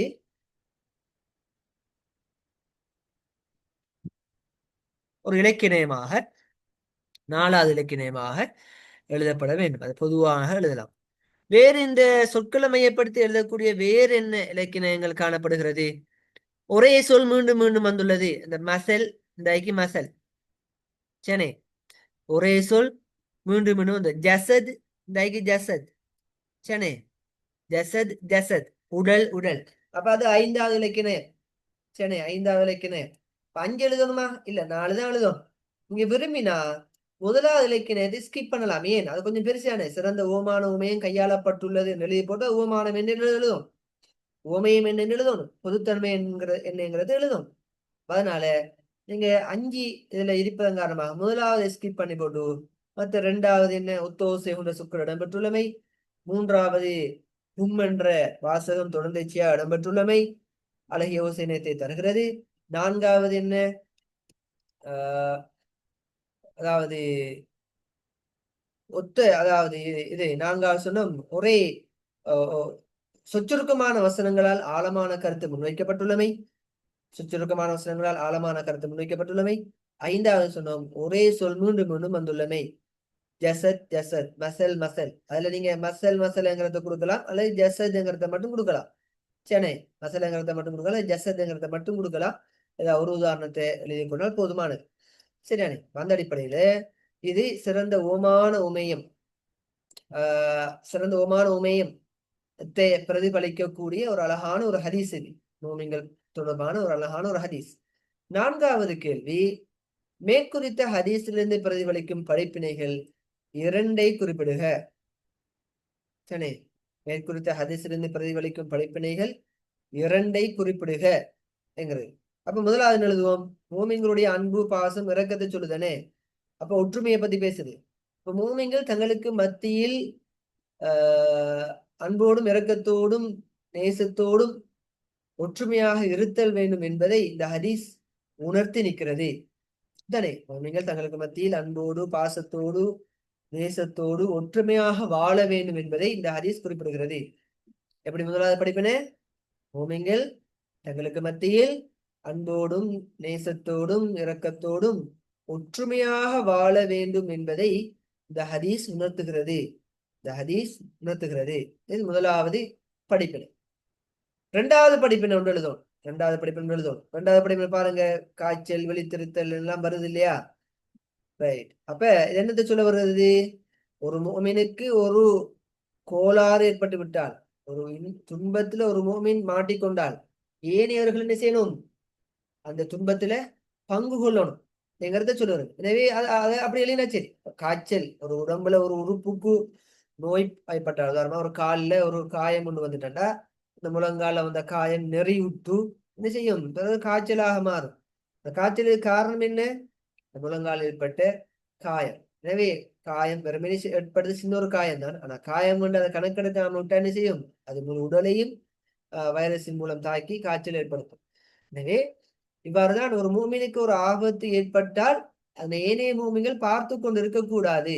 அந்த மூமினுடைய ஆபத்தை அல்லது கஷ்டத்தை இல்லாமல் ஆக்குவதற்கான ஏற்பாடுகளை அல்லது குறைப்பதற்கான ஏற்பாடுகளை ஏனைய மூமிங்கள் ஏற்படுத்திக் கொள்ளுதல் வேண்டும். அதுதான் இதை சொல்ல வருகிறது. அந்த அடிப்படையில அதை நீங்க எழுதி கொள்ளலாம். 2வது படிப்பினையாக எழுதலாம். என்ன படிப்பினை? ஒரு மூமின் ஒரு மூமினுடைய துன்பத்தை போக்குவதில் ஏனைய மூமிங்கள் ஒரு மூமினுடைய துன்பத்தை கஷ்டத்தை போக்குவதில் ஏனைய மூமிங்கள் ஒன்றிணைந்து செயற்படுதல் வேண்டும். எப்படி எழுதுவீங்க? 2வது படிப்பினை, ஒரு மூமினுடைய துன்பத்தை கஷ்டத்தை போக்குவதில் ஏனைய மூமிங்கள் ஒன்றிணைந்து செயற்படுதல் வேண்டும். ஏனைய மூமிங்கள் ஒன்றுபட்டு செயற்படுதல் வேண்டும் என்று சொல்லி 2வது படிப்பினை எழுதுவீங்க. எனவே ஒரு படிப்பினை, முதலாவது படிப்பினை சொன்னோம், மூமின்கள் தங்களுக்கு மத்தியில் அன்போடும் நேசத்தோடும் பாசத்தோடும் ஒற்றுமையாக வாழ வேண்டும் என்பதை குறிப்பிடுகிறது. 2வது படிப்பினை என்ன? ஒரு மூமினுக்கு ஏற்படக்கூடிய துன்பம் கஷ்டங்களில் ஏனைய கஷ்டங்களை போக்குவதில் ஏனைய மூமின்கள் பங்கு கொள்ளுதல் வேண்டும். ஏனைய மூமின்கள் பங்கு கொள்ளுதல் வேண்டும். அப்ப இது விஷயம். அடுத்த கேள்வி, மேலுள்ள ஹதீஸில் உள்ள ஓமானம் ஓமே பாருங்க. போன ஃபர்ஸ்ட் ஹதீஸ்ல 4 கேள்வியும் கேட்டோம். இந்த ஹதீஸுக்கு 5வது கேள்வியும் கேட்கப்படுகிறது. சரியானே? 5வது கேள்வியும் கேட்கப்படுகிறது. ஏன் இந்த ஓமான ஓமே இந்த ஹதீஸ்ல இருக்கு? மேலுள்ள ஹதீஸில் உள்ள ஓமானம் ஓமேயம் பொதுத்தன்மை என்பவற்றை குறிப்பிடுக. ஓமானம் என்ன? ஒருவருக்கொருவர் அன்பு காட்டும் அல்லது பரஸ்பரம் அன்பு காட்டும் மூமின்கள், பரஸ்பரம் அன்பு நேசம் பாசம் காட்டும் மூமின்கள். சரி, என்ன ஓமானம்? பரஸ்பரம் அன்பு நேசம் பாசம் காட்டும் மூமின்கள். ஓமேயம் என்ன? ஓமேயம் ஓமானம் தான் உடம்பு. மாறி சொல்றேன். ஓமானம் என்ன? உடம்பு. என்னத்துக்கு ஓமிக்கிறாங்க? உடல். உடலுக்கு ஓமிக்கிறாங்கண்ணே. உடல். ஓமானம் உடல். ஓமேயம் என்ன? அந்த உடலை யாருக்கு ஓமிச்சு காட்டுறாங்க? ஓமானமாக உடலை சொல்றாங்க. அந்த உடலை என்னத்துக்கு ஓமிச்சு காட்டுறாங்க? மூமின்களுக்கு மத்தியிலான பரஸ்பர அன்பு பாசம் நேசம். சரி, அல்லது பரஸ்பரம் அன்பு காட்டும் நேசம் காட்டும் மூமின்கள், பரஸ்பர அன்பு நேசம் பாசம் காட்டும் மூமின்களைத்தான் இங்க ஓமிச்சு காட்டுறாங்க. ஓமானம், அதுக்கு பயன்படுத்தப்பட்ட ஓமானம் தான் என்ன? உடல் என்கிறத நீங்க பார்த்துக்கணும். உடல். பொதுத்தன்மை என்ன? ஒற்றுமை. பொதுத்தன்மை ஒற்றுமை. ஏன் அதை சொல்றாங்க? உடல் எல்லாம் ஒற்றுமையாக இருக்கிறது. அதே போன்றான் மூமின்களும் தங்களுக்கு மத்தியில் அன்பு பாசம் நேசம் காட்டி ஒற்றுமையாக இருத்தல் வேண்டும் என்கிறத இங்கு குறிப்பிடுறான். ரைட். அப்ப இது 2வது ஒரு ஹதீஸ்.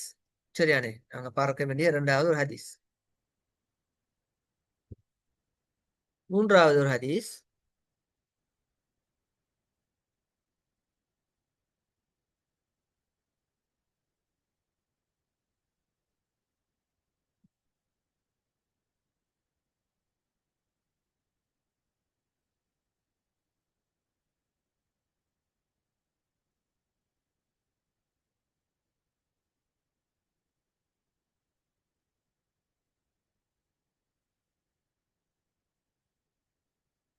நம்ம பார்க்க போற 3வது ஹதீஸ் 2ஆம் தவணைக்குரிய ஹதீஸ் தான். அது 2ஆம் தவணைக்குரிய ஹதீஸ் பாவம்.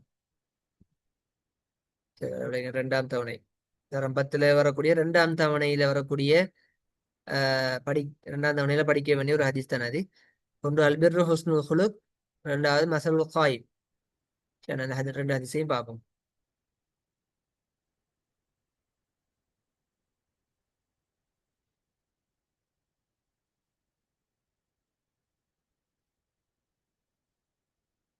ரைட்.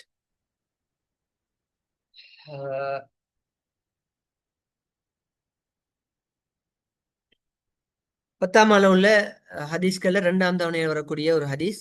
அது 3வது ஹதீஸா நாங்க சொல்ல முடியும்.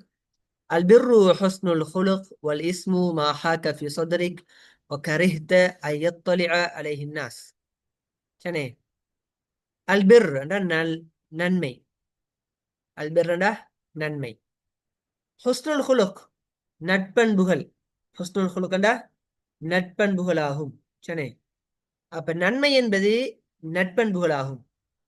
நன்மை என்பது நட்பண்புகளாகும். அல் பிர்ரு ஹுஸ்னுல் ஹுலுக், நன்மை என்பது நட்பண்புகளாகும். வல் இஸ்ம், ஹுஸ்னட அழகிய, ஹுலுக்கன பண்புகள், அழகிய பண்புகளாகும் அல்லது நல்ல பண்புகளாகும், நட்பண்புகளாகும். வல் இஸ்ம், இஸ்மன் சொன்னா பாவம். பாவம் என்றால் மாஹாக்க, மாஹாக்க ஃபி சதுரிக்க, உமது உள்ளத்தில்.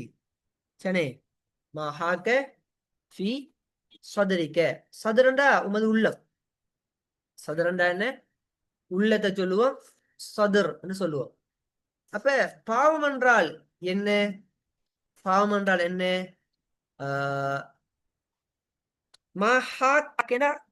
ஏற்படுத்துவது, உமது உள்ளத்தில் தடுமாற்றத்தை ஏற்படுத்துவது அல்லது ஒரு உறுத்தலை ஏற்படுத்துவது.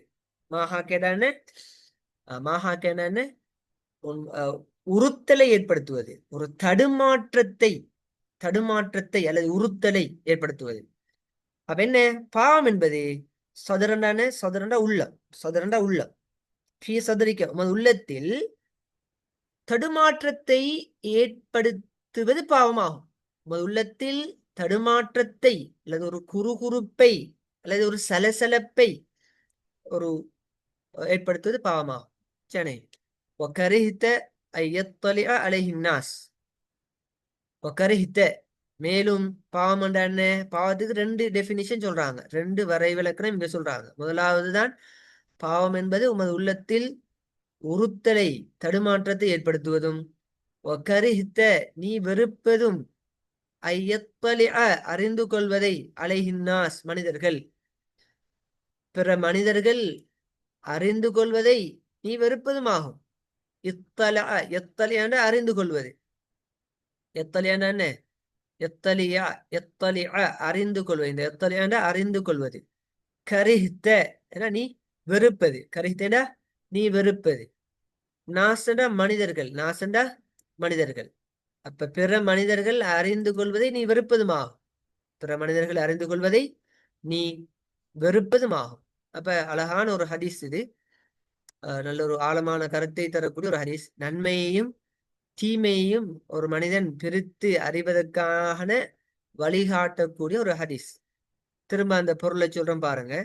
நன்மை என்பது நட்பண்புகளாகும், தீமை என்பது உமது உள்ளத்தில் தடுமாற்றத்தை ஏற்படுத்துவதும், பிற மனிதர்கள் காரியத்தை அறிந்து கொள்வதை நீ வெறுப்பதும் ஆகும். நாம் ஒரு காரியத்துல ஈடுபடுறோம், இந்த காரியம் எமது உள்ளத்துல ஒரு தடுமாற்றத்தை ஏற்படுத்துது, நமது உள்ளத்துல தடுமாற்றத்தை ஏற்படுத்துது, அல்லது அந்த காரியத்தை பிறவர்கள் கண்டுவிடக்கூடாது என்று நாங்க நினைக்கிறோம். அப்படியான செயலாக இருந்தால் அது பாவமாகத்தான் இருக்கும் என்கிறது நபியவர்கள் சொன்ன ஒரு கூற்று. சரி, நபியவர்கள் சொன்ன ஒரு பொன்மொழி. எனவே நன்மைக்கு ஒரு விஷயத்த சொல்றாங்க, நன்மை என்பது நல்ல பண்பு, நல்ல பண்பு எல்லாம் நன்மைதான். சரி, அல்பிர்ரண்டா நன்மை கிடைக்கும். நன்மையை தரக்கூடிய என்னது? ஹுஸ்னுல், எல்லா நல்ல பண்புகளுக்கும் நன்மை கிடைக்கும். நம்ம கிட்ட இருந்து வெளிப்படுகின்ற அனைத்து நட்பண்புகளுக்கும் நன்மை உண்டு. நாங்க பொறுமையாக இருந்தால் நன்மை, கோபத்தின் பொழுது அதை அடக்கி கொண்டால் நன்மை, புன்முறுவல் பூப்பது நல்ல பண்பு, எனவே அந்த நல்ல பண்புக்கு நன்மை, எல்லா நட்பண்புகளுக்கும் நன்மை உண்டு. அதே போன்று பாவம்ங்கிறது என்ன?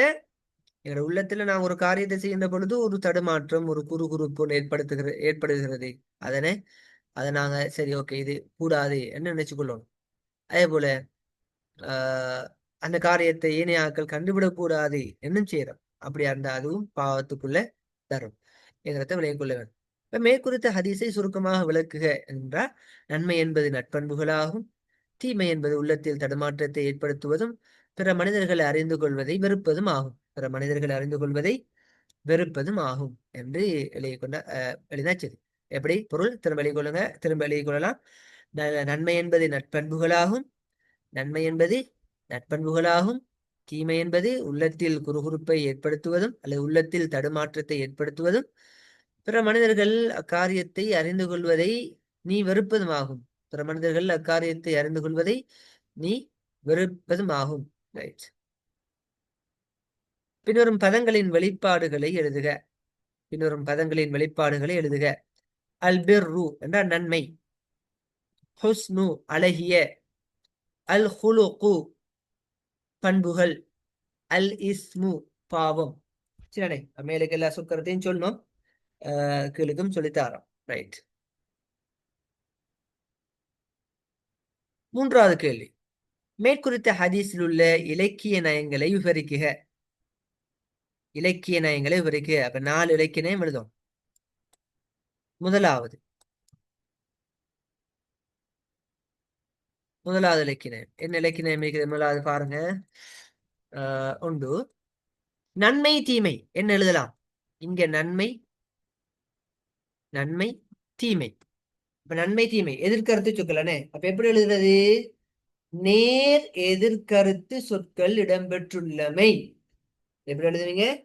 நேர் எதிர்கருத்து சொற்கள் இடம்பெற்றுள்ளமை எழுதுவீங்கண்ணே. நேர் எதிர்கருத்து சொற்கள் இடம்பெற்றுள்ளமை. உதாரணம், அல் பிர்ரு வல் இஸ்மு. அல் பிர்ரு வல் இஸ்மு. சரியானே, ரைட். அல் பிர்ரு வல் இஸ்மு என்கிறத எழுதிக் கொள்ளுங்க. இரண்டாவது இலக்கிய நயம். சரி, இதுல இரண்டாவது இலக்கிய நயம் என்ன? சொச்சுருக்கமான வசனங்களால் ஆழமான கருத்து முன்வைக்கப்பட்டுள்ளமை. சொச்சுருக்கமான வசனங்களால் ஆழமான கருத்து முன்வைக்கப்பட்டுள்ளமை. சரியா? அது பொதுவாக எல்லா ஹதீஸுக்கும் எழுதக்கூடிய ஒரு இலக்கிய நயம் தான். சொச்சுருக்கமான வசனங்களால் ஆழமான கருத்து முன்வைக்கப்பட்டுள்ளமை. இரண்டாவது இலக்கிய நயம் அது. சொச்சுருக்கமான வசனங்களால் ஆழமான கருத்து முன்வைக்கப்பட்டுள்ளது. மூன்றாவது இலக்கிய நயம் க மாஹா க ஃபி சதுரி க என்ற சொல், க என்ற சொல் இரு இடங்களில் தொடர்ந்து வந்திருப்பது அழகிய ஓசை நயத்தை தருகின்றவை. க என்ற சொல் தொடர்ந்து வந்திருக்கின்றமை அழகிய ஓசை நயத்தை தருகின்றது. அழகிய ஓசை நயத்தை தருகின்றது என்று மூன்றாவது இலக்கிய நயத்தை எழுதலாம். நான்காவது இலக்கிய நயம் எழுதலாம். நன்மை தீமை என்பவற்றை, சரியானே, நன்மையும் தீமையும் அழகா விளங்கப்படுத்திக்கன. அத இந்த நன்மை தீமைக்கான வரைவிலக்கணத்தை எளிய மொழி நடையில் முன்வைத்துள்ளமை. நன்மை தீமைக்கான விளக்கத்தை அல்லது வரைவிலக்கணத்தை எளிய மொழி நடையில் முன்வைத்துள்ளமை. எளிய மொழி அல்லது எளிய உதாரண மொழி நடையில் முன்வைத்துள்ளமை. எளிய மொழி நடையில் முன்வைத்துள்ளமை. அப்ப அதை நாலாவது இலக்கிய நயமாக எழுதலாம்.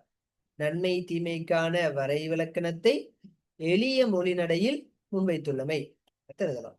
ரைட். அடுத்தது இது இலக்கிய நயம். இது என்ன? இலக்கிய நயம். 4 இலக்கிய நயம் எழுதிட்டோம். அப்ப முதலாவது இலக்கிய நயம் சொன்னோம், நேரடி சொற்கள் இடம்பெற்றுள்ளமை, அல் பிர்ரு வல் இஸ்மு. இரண்டாவது இலக்கிய நயம் சொன்னோம், சொச்சுருக்கமான வசனங்களால் ஆழமான கருத்து முன்வைக்கப்பட்டுள்ளமை. மூன்றாவது இலக்கிய நயம் சொன்னோம், மஹாக்க ஃபி சதரிக்க க என்ற வாசகம் தொடர்ந்து இடம்பெற்றுள்ளமையால் அழகிய ஓசை நயத்தை தருகிறது. நாலாவது சொன்னோம், நன்மை தீமை என்பவற்றுக்கான வரைவிலக்கணத்தை எளிய மொழி நடையில் முன்வைத்துள்ளமை சொன்னோம். நான்காவது கேள்வி, மேற்குறித்த ஹதீஸிலிருந்து பிரதிபலிக்கும் படிப்பினைகள் 2 குறிப்பிடுக. மேற்குறித்த ஹதீஸிலிருந்து பிரதிபலிக்கும் படிப்பினைகள் 2 குறிப்பிடுக. அப்ப என்ன படிப்பினைகள்? 2 படிப்பினை எழுதும். படிப்பினைகள் 2. ஒன்று, அனைத்து நல்ல பண்புகளுக்கும் நன்மை உண்டு என்பதை மேற்குறித்த ஹதீஸ் உணர்த்துகிறது. அனைத்து நல்ல பண்புகளுக்கும் நன்மை உண்டு என்பதை மேற்குறித்த ஹதீஸ் உணர்த்துகிறது. அப்ப நல்ல பண்பு இல்லாததுக்கு நன்மை உண்டு. அனைத்து நல்ல பண்புகளுக்கும் நன்மை உண்டு. இரண்டாவது படிப்பினை, உள்ளத்திலே தடுமாற்றத்தை ஏற்படுத்தக்கூடியதும் பிற மனிதர்கள் கண்டுகொள்ளக்கூடாது என்று வெக்கப்பட்டு செய்யக்கூடிய செயல்களும் பாவம் என்ற வட்டத்துக்குள் இடம்பெறுகின்றது என்பதை மேற்குறித்த ஹதீஸ் உணர்த்தி நிற்கிறது. சரி, உள்ளத்தில் தடுமாற்றத்தை, குறுகுறுப்பை, ஒரு சஞ்சலத்தை ஏற்படுத்துகின்ற காரியங்கள் பாவமான காரியங்களாகும் என்பதை மேற்குறித்த ஹதீஸ் உணர்த்தி நிற்கிறது. சரியா? அப்ப இந்த படிப்பினைகளை படிப்பினையாக எழுதி கொள்ள முடியும். 2 படிப்பினைகள். ஒன்று, அனைத்து நல்ல பண்புகளும் நன்மையை பெற்று தரக்கூடியவை. 2வது, உள்ளத்திலே குறுகுறுப்ப, சஞ்சலத்தை, தடுமாற்றத்தை ஏற்படுத்தக்கூடிய காரியங்கள் அனைத்தும் பாவத்துக்குரியவை என்பதை குறித்த ஹதீஸ் உணர்த்தி நிற்கிறது. அத்தோடு ஒரு காரியத்தை பிற மனிதர்கள் கண்டுகொள்ளக்கூடாது என்று ஒழித்து செய்யக்கூடிய காரியங்களும் பாவமானதாகும் என்பதையும் இந்த ஹதீஸ் உணர்த்தி நிற்கிறது. ரைட். அடுத்தது, இந்த ஹதீஸ்ல நேரடியாக மேலேயே ஓமான உமையம் இல்லை. இருந்த போதிலும் கூட ஒரு பாஸ் பேப்பர்ல ஓமான உமையம் கேட்கப்பட்டு வந்துள்ளது. சரி, ஓமான உமையம் கேட்கப்பட்டு வந்திருக்கிறது. அந்த அடிப்படையில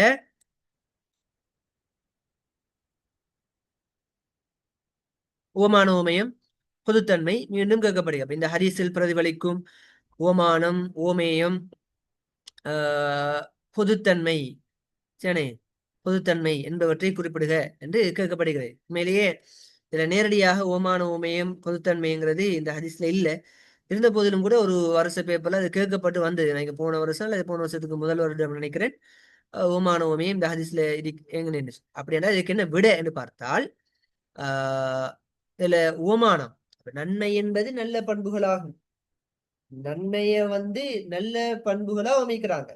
சரி, தீமைய உள்ள தீமைக்கு ஓமானமா சொல்லலாம், உள்ளத்தில் குறுகுறுப்பை ஏற்படுத்துறது. சரி, அப்ப நாங்க சொல்லுவோம், இங்க உள்ளத்தில் குறுகுறுப்பை ஏற்படுத்துவது அல்லது உள்ளத்தில் தடுமாற்றத்தை ஏற்படுத்தக்கூடியவை, உள்ளத்தில் தடுமாற்றத்தை ஏற்படுத்த மட்டும் போட்டாலும் போதும். உள்ளத்தில் தடுமாற்றத்தை ஏற்படுத்தக்கூடியவை தானே, அதுக்கு ஓமானமாக அதை சொல்லலாம். உள்ளத்தில் தடுமாற்றத்தை ஏற்படுத்தக்கூடியவை, அது ஓமயம் என்ன? பாவம். எதுக்கு அந்த உள்ளத்தில் தடுமாற்றத்தை ஏற்படுத்தக்கூடியவைங்கிறத எதுக்கு சொல்றாங்க? பாவத்துக்கு சொல்றாங்க ஓமயம். சரி, பொதுத்தன்மைங்கிற ஒன்று அதுல இல்லை மேலேயே. அதாவது நம்ம எப்படி சொல்லலாம், பாவம் என்று அதுக்கு அது மனச்சஞ்சலம் என்று அதை பொதுத்தன்மையா சொல்லலாம். பொதுவாக பொதுத்தன்மைங்கிற ஒன்று இல்லை அது. சரியானே? Okay, right. அல்லது இன்னொரு ஓமானம் வைக்கிறது. அப்படி பார்த்தால் இன்னொரு ஓமானம் வைக்கிறது, நட்பண்புகள், நல்ல பண்புகள். அது ஓமயம் என்ன? நன்மை. நன்மை. இன்னொரு ஓமானம் வைக்கிறது, ஓமானம். Okay, right. 2வது, அதாவது 2வது ஹதீஸ் சொல்ல வரது 2ஆம் தவணைக்கு 2வது ஹதீஸ், மொத்தத்துல 4வது ஹதீஸ். பார்க்கிற ஹதீஸ்ல 4வது ஹதீஸ் நாங்க பார்க்கிறோம். 4வது ஹதீஸ், மஸலுல் காயிம் அலா ஹுதூதில்லாஹி வல் வாகி ஃபீஹா கமஸலி கௌமின் இஸ்தஹமு அலா ஸஃபீனத்தின் فأصاب بعضهم أعلاها وبعضهم أسفلها فكان الذين في أسفلها إذا استقوا من الماء مروا على من فوقهم فقالوا لو أنا خرقنا في نصيبنا خرقا ولم نؤذ من فوقنا فإن يتركوهم وما أرادوا هلكوا جميعا وإن أخذوا على أيديهم نجوا ونجوا جميعا. என்கிற ஹதீஸ். சரியானே? இந்த ஹதீஸ்ல பொருளை பார்த்தால் மசல் என்று வருது. என்ன மசல் என்று வந்தாலே இது ஓமானம் இருக்கிற அர்த்தம். இந்த ஹதீஸ்ல ஓமானம் இருக்கிறது. அல் காயிம், மசலுல் காயிம், மேற்கொள்ளுவர், நிலைநாட்டுவர். சரி, நிலைநாட்டுபவர். ஹுதூதுல்லாஹ், அல்லாஹுடைய வரையறைகள். சொற்கருத்துக்களை நீங்க நோட் பண்ணிக்கொள்ளுங்க, தேவையண்டா. அல்லாஹ்வின் சரி, அல்லாஹ்வின் வரையறைகளை நிலைநாட்டுபவர். சரி, அல்லாஹ்வின் வரையறைகளை நிலைநாட்டுபவர், அல்லாஹ்வின் வரையறைகளை கட்டளைகளை பேணி நடப்பவர் சொல்லலாம். வல் வாகி ஃபீஹா, சரி, வல் வாகி ஃபீஹா. வல் வாகி ஃபீஹான்னு சொன்னா அல்லாஹுடைய ஹுதூதுல்லாஹ், அல்லாஹுடைய வரையறைகளை நிலைநாட்டுபவருக்கும் அந்த வரையறைகளை பேணி நடப்பவருக்கும், வாக்கு அந்த பேணி நடப்பவர்னு சொல்லலாம். அல்லாஹுடைய வரையறைகளை நிலைநாட்டுவதற்கும் அல்லாஹுடைய வரையறைகளை பேணி நடப்பவருக்கும் உதாரணம் என்ன? உதாரணமா? உதாரணம் இங்க சொல்ல வராங்கன்னு தெரிந்தா, அல்லாஹுடைய கட்டளைகளை பேணி நடக்கின்றவர்கள், அவன் சொன்னபடி நடக்கக்கூடியவர்கள், ஹலால் ஹராத்தை பேணி வாழக்கூடியவர்களுக்கு உதாரணம். ஒரு கூட்டத்துக்கு உதாரணம். கவுமுன்ற கூட்டம். எப்படியான கூட்டம்? இஸ்தஹமு அலா சஃபீனா. இஸ்தஹமுனா நேரடி கருத்து சீட்டுக்குழிக்கு கொண்டார்கள். சரி, இஸ்தஹமு அலா சஃபீனா. சஃபீனாட கப்பல், இஸ்தஹமுனா அந்த சீட்டுக்குழிக்கு பார்க்கறது சொல்றேன். இப்ப அந்த கவும ஒரு கப்பலில் பயணம் ஒரு கப்பலில் சீட்டுக்குழிக்கு பார்க்கின்ற ஒரு சமூகத்துக்கு ஒப்பானதாகும்.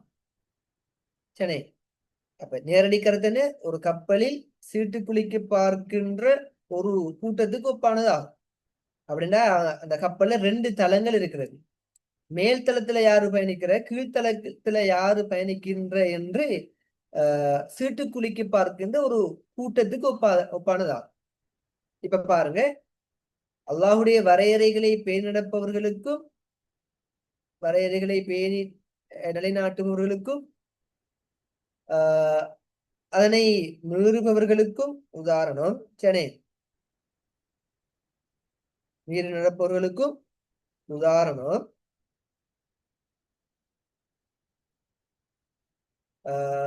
ஒரு கப்பலில் உள்ள 2 தளங்களில் எத்தளத்தில் பயணம் செய்வதென்று சீட்டுக்குழிக்கு பார்க்கின்ற ஒரு கூட்டத்துக்கு ஒப்பானதாகும். அசாப பாதுகும் ஆலாஹா. அசாப பாதுகும் பாதுகும் அவர்களில் சிலருக்கு ஆயிலான உயர்வான அந்த கப்பலில் மேல்தளம், ஆயிலான உயர்வான இந்த அர்த்தம் நேரடி கருத்து. இங்க மேல்தளம்னு எடுக்கலாம். சரி, அவர்களில் சிலருக்கு அதனது மேல்தளமும் பாதுகும் அஸ்வலஹா. அவர்களில் சிலருக்கு அஸ்வலன கீழ்த்தளம், கீழே என்று வரும். கீழ்த்தளமும் கிடைத்தது, கீழ்த்தளமும் கிடைத்தது. ஃபாசாபென கிடைத்தது இங்க மொழிபெயர்க்கலாம். அப்ப அந்த கப்பல்ல சீட்டுக்குலுக்கி பார்த்து அவர்களோட கொஞ்சம் பேருக்கு ஆகலாம் மேல கிடைச்சிச்சு, அவர்கள் சிலருக்கு அஸ்வல் கீழே கிடைச்சிச்சு. பகானல்லதீன ஃபி அஸ்வலிஹா, கீழே இருக்கிறார்கள். சரி, இருந்தார்கள். எப்படி இருந்தார்கள்? அஸ்வல், அஸ்வல்னா கீழே இருக்கிறவர்கள்.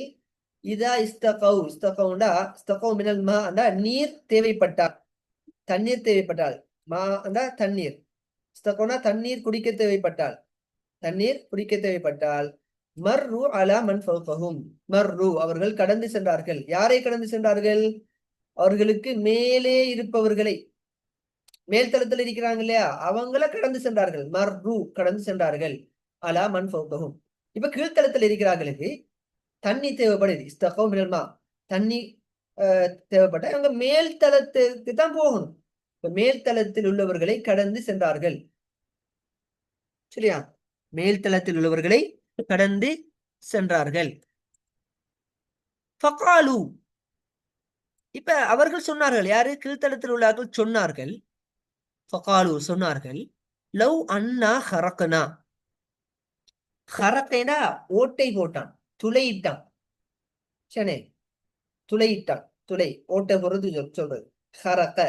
லவ் அன்னா ஹரக்னா ஃபி நசீபினா, நசீபனா பகுதி, நசீபனா பகுதி, எங்கட பகுதி, எங்கட இந்த பகுதியில. அப்ப கீழே இருக்கிறார்கள் சொல்றாங்க, எங்கட இந்த கீழ் இந்த தளத்துல நாங்க ஓட்டையுண்ட போட்டால், ஹர்கன் எங்கட இந்த பகுதியில, எங்கட பகுதியில ஓட்டையுண்ட போட்டு கொண்டால், வளம் நுகுதி நாங்க டிஸ்டர்ப் பண்ண தேவையில்லை, நோவினப்படுத்த டிஸ்டர்ப் பண்ண தேவையில்லை.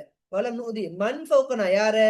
எங்களுக்கு மேல் தளத்துல இருக்கிறார்கள. ஃபௌக்கனா ஃபௌக்க, ஃபௌக்கன மேலுக்கு பாரு நிறைய வருது. ஃபௌக்க, இந்த ஒரு ஃபௌக்க, இந்த ஒரு ஃபௌக்க, எங்களுக்கு மேல இருக்கிறார்கள நாங்க டிஸ்டர்ப் பண்ண தேவையில்லை. என்ன சொல்றாங்க? அப்ப கீழ்த்தளத்துல உள்ளாக சொல்றாங்க, நாங்க எங்கட பகுதியிலேயே ஒரு ஓட்டையண்ட போட்டுக்கொண்டா, ஓட்டையண்ட போட்டா தண்ணி வறுமை கீழாலே, ஓட்டையண்ட போட்டுக்கொண்டா எங்களுக்கு மேலுள்ளாகல நாங்க டிஸ்டர்ப் பண்ண தேவையில்லை, உங்களை தொந்தரவு பண்ண தேவையில்லை என்று சொல்லி பேசிக்கொள்றான். அப்படி பேசுறாக்கள மேற்தளத்துல உள்ளாக்கள் அப்படியே விட்டுட்டா. நல்லதுதான், மேலுக்கு வர தேவையில்லை, ஓட்டையை போட்டு தண்ணியை குடிச்சு கொள்ளட்டும் என்ன. இப்படி மேல்தளத்துல உள்ளாக்கள் அவர்களை விட்டு விட்டால் எப்படி வருது? ஃபைனத்திரக்கும்னு மேல்தளத்தில் உள்ளவர்கள் அவர்களை அப்படியே செய்வதற்கு விட்டு விட்டால், எத்தனை கூட விட்டு விட்டால், அவர்கள் மேல்தளத்தில் உள்ளவர்கள் விட்டு விட்டால், ஹும்மண்ட அவர்களை, கீழ்த்தளத்தில் உள்ளவர்களை, கீழ்த்தளத்தில் உள்ளவர்களை மேல்தளத்தில் உள்ளவர்கள் அப்படியே விட்டு விட்டால், ஒமா அராது அவர்கள் நாடியவாறே விட்டுவிட்டால், மேல்தளத்தில் உள்ளவர்கள் கீழ்த்தளத்தில் உள்ளவர்களே அவர்கள் நாடியவாறே அவர்கள் செய்ய விரும்பியவாறே அவர்கள் விட்டுவிட்டால் ஹலகு ஜமியன், கீழ்த்தளத்துல ஓட்டு போட்டா யாருக்கு தண்ணி மட்டும் வரும்? எல்லாருக்கும் அழிவு, எல்லாரும் அழிந்து விடுவார்கள். ஒயின் அகது அல ஐதீஹிம், அது ஒரு பாவன முறை. ஒயின் அகது அல ஐதீஹிம், அவர்களை தடுத்து நிறுத்தினார், அவர்களை தடுத்து நிறுத்தினால் நஜவ், அப்படி ஓட்டு போடாம தடுத்து நிறுத்தினால் எல்லாரும் பாதுகாப்பு பெறுவார்கள். நஜவ் அவர்களும் பாதுகாப்பு பெறுவார்கள். நஜவ் ஜமியன், இந்த கப்பலில் உள்ள எல்லாருமே பாதுகாக்கப்படுவார்கள், பாதுகாப்பு பெறுவார்கள். அவர்களை தடுத்து நிறுத்தினால் அவங்களும் பாதுகாப்பு பெறுவாங்க. நஜவ் ஜமியன் எல்லாருமே பாதுகாப்பு பெறுவாங்க. ஆழமான ஒரு ஹதீஸ் இது. என்னத்தை சொல்ல வராங்க? ஒரு பாவம் ஒன்று, சுருக்கமாக நம்மட பாசையில சொல்ல போனால், அல்லாட வரையறைகளை பேணி நடப்பவருக்கும் அதனை மீறுபவருக்கும் உதாரணம் தான் இது. இங்க அல்லாட வரையறைகளை பேணி நடப்பவர்கள் யார்? கப்பல்ல மேல் தளத்துல இருக்கிறார்கள். அந்த வரையறைகளை மீற பார்க்கிறார்கள் யார்? கப்பல கீழ்த்தளத்தில் உள்ளாக்கள். இந்த மீற பார்க்கிறார்கள் கீழ்த்தளத்தில் இருக்கிறாங்க தானே, அந்த கீழ்த்தளத்தில் இருக்கிறாங்க மீற பார்க்கிறார்கள். அவங்கள சரி அவங்க என்ன பாவம் செஞ்சுட்டு போடும் நமக்கு என்னன்னு சொல்லி மேல்தளத்துல அல்லாட வரையறைகளை நன்மைகள் செய்து கொண்டிருக்கிற பேணி நடக்கக்கூடியவர்கள், ஹலால் ஹராம ஹலால் ஆன விஷயங்களை மாத்திரம் செய்து வாழக்கூடிய மேல்தளத்தில் உள்ளவர்கள் கீழ்த்தளத்துல உள்ளவன் எப்படியா போட்டான் என்னையாவது வாழ்ந்துட்டு போட்டும் என்று சும்மா இருந்தா கீழ்த்தளத்தில் உள்ளார்கள் மட்டும் அழிய மாட்டார்கள், மேல்தளத்தில் இருக்கக்கூடிய நல்லவர்களும் சேர்ந்துதான் அதுல பாதிப்புக்கு உட்படுத்தப்படுவார்கள் என்கிறது தான் இந்த ஹதீஸ் அழகாக சொல்லி காட்டுகிறது. சரியானே? எனவே ஒரு சமூகத்தில் இருக்கக்கூடியவர்கள் நலவு செய்கின்ற அதே சந்தர்ப்பத்துல தான் மட்டும் நலவு செய்து நன்மைகள் புரிந்து கொண்டு இருக்காமல் தங்களுக்கு அடையாளப்படுத்தப்படுகின்ற தங்களால் வழிப்படுத்தக்கூடியவர்களை பாவமான காரியங்களிலிருந்து தடுப்பது அல்லது அவர்களை தீமைகளின் பக்கம் இருந்து அவர்களை தடுத்து நிறுத்துவது ஏனையவர்களுக்கு கடமை, பொறுப்பு என்பதை இந்த ஹதீஸ் உணர்த்துகிறது. சரியானே? அந்த அடிப்படையில் தான் இந்த ஹதீஸ்ல பொருள் இங்கே வாசித்து பார்க்கலாம். அல்லாஹுடைய வரையறைகளை பேணி நடப்பவர்களுக்கும் அவற்றை மீறுபவர்களுக்கும் உதாரணம் கப்பலில் பயணம் செய்ய சீட்டுக்குலுக்கிக் கொள்கின்ற ஒரு கூட்டத்தினர் ஆவார்கள். அந்த சீட்டுக்குழுக்களின் ஊடாக அவர்களில் சிலர் மேல்தளத்தையும் இன்னும் சிலர் கீழ்த்தளத்தையும் பெற்றுக்கொண்டார்கள். கீழ்த்தளத்தில் இருப்பவர்கள் தண்ணீர் அருந்துவதற்காக மேல்தளத்தில் உள்ளவர்களை கடந்து செல்ல வேண்டும். இவ்வாறு இருக்க கீழ்த்தளத்தில் இருப்பவர்கள் நாம் மேல்தளத்தில் உள்ளவர்களுக்கு சிரமத்தை ஏற்படுத்தாமல் எங்கள் பகுதியிலேயே துவாரத்தை இட்டுக் கொண்டால் என்ன என்று பேசிக்கொண்டனர்.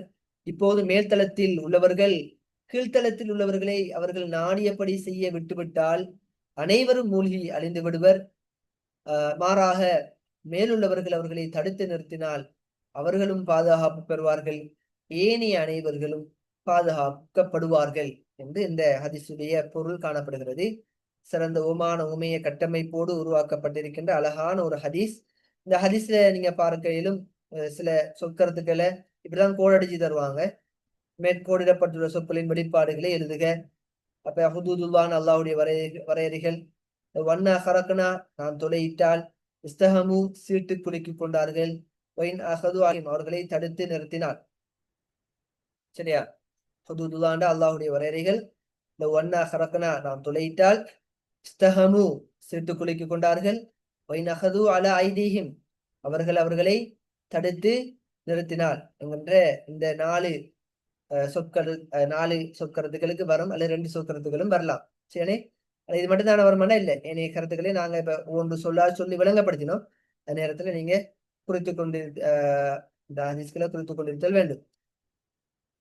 3வது கேள்வி, மேற்குறித்த ஹதீஸுள்ள இலக்கிய நயங்களை விவரிக்க. நிறைய இலக்கிய நயம் இருக்குது. இதுல ஓமான ஓமயம் இருக்கிறது. சரி, அதே போன்று அஸ்பல் ஆலா, என்ன ஆயிலாண்டா உயர்வான, அஸ்பலண்டா தாழ்வான, அல்லது ஆயிலான மேலே, அஸ்பலண்டா கீழே. சனே என்கிற மாதிரி ஆயிலா உயர்வானது, அஸ்பல் தாழ்வானது. அப்ப நேர் எதிர் சொற்கள் இடம்பெற்றுள்ளமை. சனே ஒரு இலக்கியம் என்ன? நேர் எதிர் சொற்கள் இடம்பெற்றுள்ளமை. ஒத்த ஓசை கொண்ட சொற்கள் இடம்பெற்றுள்ளமை. 2வது அதெல்லாம் ஒத்த ஓசை கொண்ட சொற்கள் இடம்பெற்றுள்ளமை. சரியானே? ஒத்த ஓசை கொண்ட சொற்கள் இடம்பெற்றுள்ளமை. சரியா? ஒத்த ஓசை கொண்ட சொற்கள் இடம்பெற்றுள்ளமை 2வது. 3வது ஒரே சொல் மீண்டும் மீண்டும் வந்துள்ளமை. என்ன சொல் வந்திருக்கிறது? மீண்டும் மீண்டும் மீண்டும் நிறைய சொற்கள் வந்திருக்கிறது மீண்டும் மீண்டும். சரி, நஜவ் நஜவ் திரும்ப திரும்ப வந்திருக்கிறது. சரி, நஜவ் நஜவ். அலா அலா இன்னொரு இடத்தையும் வந்திருக்கிறது இல்லையா? அஸ்பல் அஸ்பல் ரெண்டு இடத்த வந்திருக்கிறது. சரியானே? அப்ப ஒரே சொல் மீண்டும் மீண்டும் வந்திருக்கிறது. ஒரே சொல் மீண்டும் மீண்டும் வந்தது. ஃபௌக்க ஃபௌக்க இந்தா. அப்ப நிறைய சொற்கள் மீண்டும் மீண்டும் வருகிறது. ஏதாவது ஒரு உதாரணத்தை காட்டினா போதும். நஜவ மட்டும் நஜவ சொல்ல மட்டும் போட்டு காட்டினாலும் சரி. எப்படி? ஒரே சொல் மீண்டும் மீண்டும் வந்துள்ளமை. உதாரணம் நஜவ். 4வது இலக்கியம் என்ன? ஒரு மூலச்சொல்லிலிருந்து பிரிந்து வந்த சொற்கள் இடம்பெற்றுள்ளமை. ஹரக்கனா நாம் துளைத்தோம், ஹரக்கன் துளை. ஒரு மூலச்சொல்லிலிருந்து பிரிந்து வந்த சொற்கள் இடம்பெற்றுள்ளமை. ஹரக்கனாண்டா நாம் துளைத்தோம், ஹரக்கண்டா துளை. அப்ப உதாரணம் என்ன? ஹரக்கனா ஹரக்கன். இதனை எழுதி ஒரு மூலச்சொல்லிலிருந்து பிரிந்து வந்த சொற்கள் இடம்பெற்றுள்ளமை நீங்க எழுதி கொள்ள முடியும். அப்ப இதுவெல்லாம் இலக்கிய நயங்கள். சிறந்த ஓமான ஓமையம் கையாளப்பட்டுள்ளது. என்ன ஓமானம் என்ன, ஓமையம் என்னங்கிறதெல்லாம் விரிவாக எழுதி கொள்ளுவேன். அப்ப இதுவும் ஒரு விஷயமாக கருத்து கொள்ளப்பட வேண்டும். நிறைய இலக்கியங்கள் இந்த ஹதீஸ்ல காணப்படுகிறது. பெரிய பெரிய ஒரு ஹதீஸா, ஒரு 4 லைன் கொண்ட ஒரு ஹதீஸா இருப்பதன் காரணமாக இதுதான் நினைக்கிறேன் ஒரு பெரிய ஒரு ஹதீஸா. இந்த 11 ஹதீஸ்லயும் ஒரு பெரிய ஹதீஸா இந்த ஹதீஸ் தான் காணப்படுகிறது. மற்ற எல்லா ஹதீஸ்களும் சிறிய சிறிய ஹதீஸ்கள் தான். சரியானே? எனவே இந்த ஹதீஸுடைய பொருளை நீங்க விளங்கிக் கொள்ள வேண்டும். நசுகள் அப்படியே முழுமையா பாடமாக தவிர நசுடைய பொருள் சொற்கருத்துடைய பொருள்களை பாடமாக்கிக் கொள்ள வேண்டும். சரி, நினைவு வைத்துக் கொள்ள வேண்டும். படிப்பினைகள் என்ன? மேற்குறித்த ஹதீஸிலிருந்து பிரதிபலிக்கும் படிப்பினைகள் இரண்டே குறிப்பிடுகிறது. நிறைய படிப்பினைகள் என்ன? ஒரு சமூகத்தில் ஒரு சாரார் பாவம் செய்கின்ற பொழுது நன்மைகள் செய்யக்கூடிய ஏனையவர்கள் அந்த சாராரை அழகிய முறையில் வழிப்படுத்த வேண்டும் என்பதை இந்த ஹதீஸ் உணர்த்தி நிற்கிறது. என்ன 2வது படிப்பினை?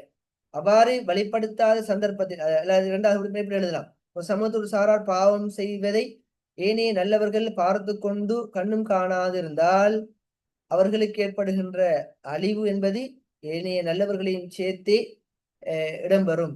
ஏனையவர்களுக்கும் சேர்த்தே அந்த அழிவு உண்டாகும் என்பதை மேற்குறித்த ஹதீஸ் உணர்த்தி நிற்கிறது.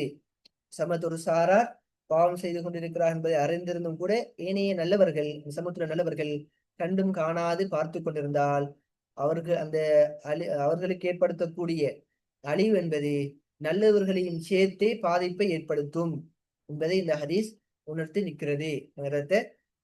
ஒரு படிப்பினையாக சொல்ல முடியும். சரியான? ரைட்.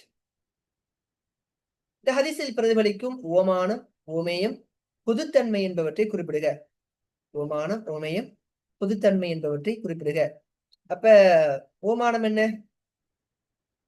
சரி, ஒரு கப்பலில் மேல் மற்றும் கீழ்த்தளங்களில் பயணிப்பவர்கள் என கப்பலில்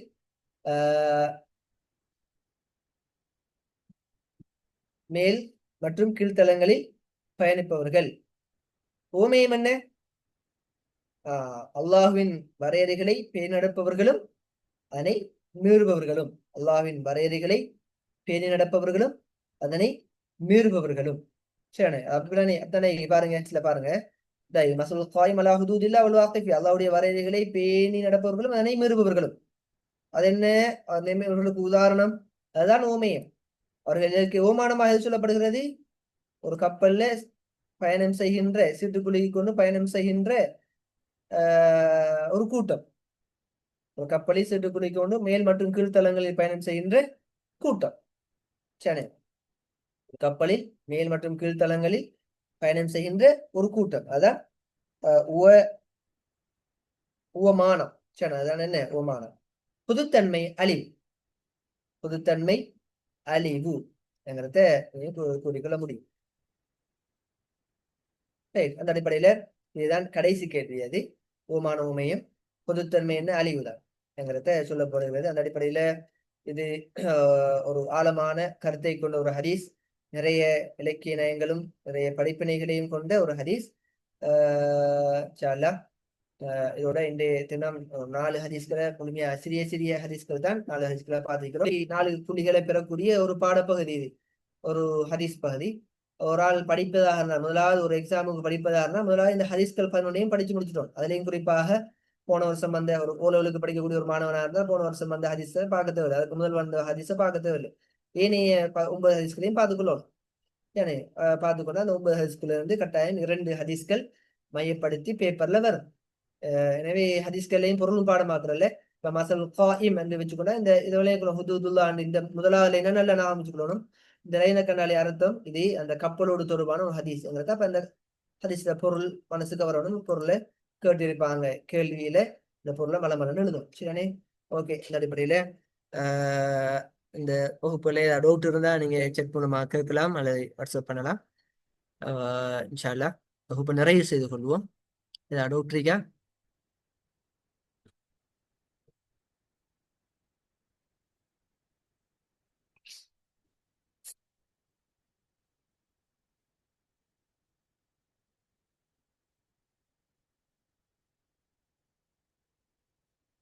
ரைட், ஓகே. அப்ப நிறைவு செய்து கொள்வோம். அஸ்ஸலாமு அலைக்கும் வரஹ்மத்துல்லாஹி வபரகாத்துஹு.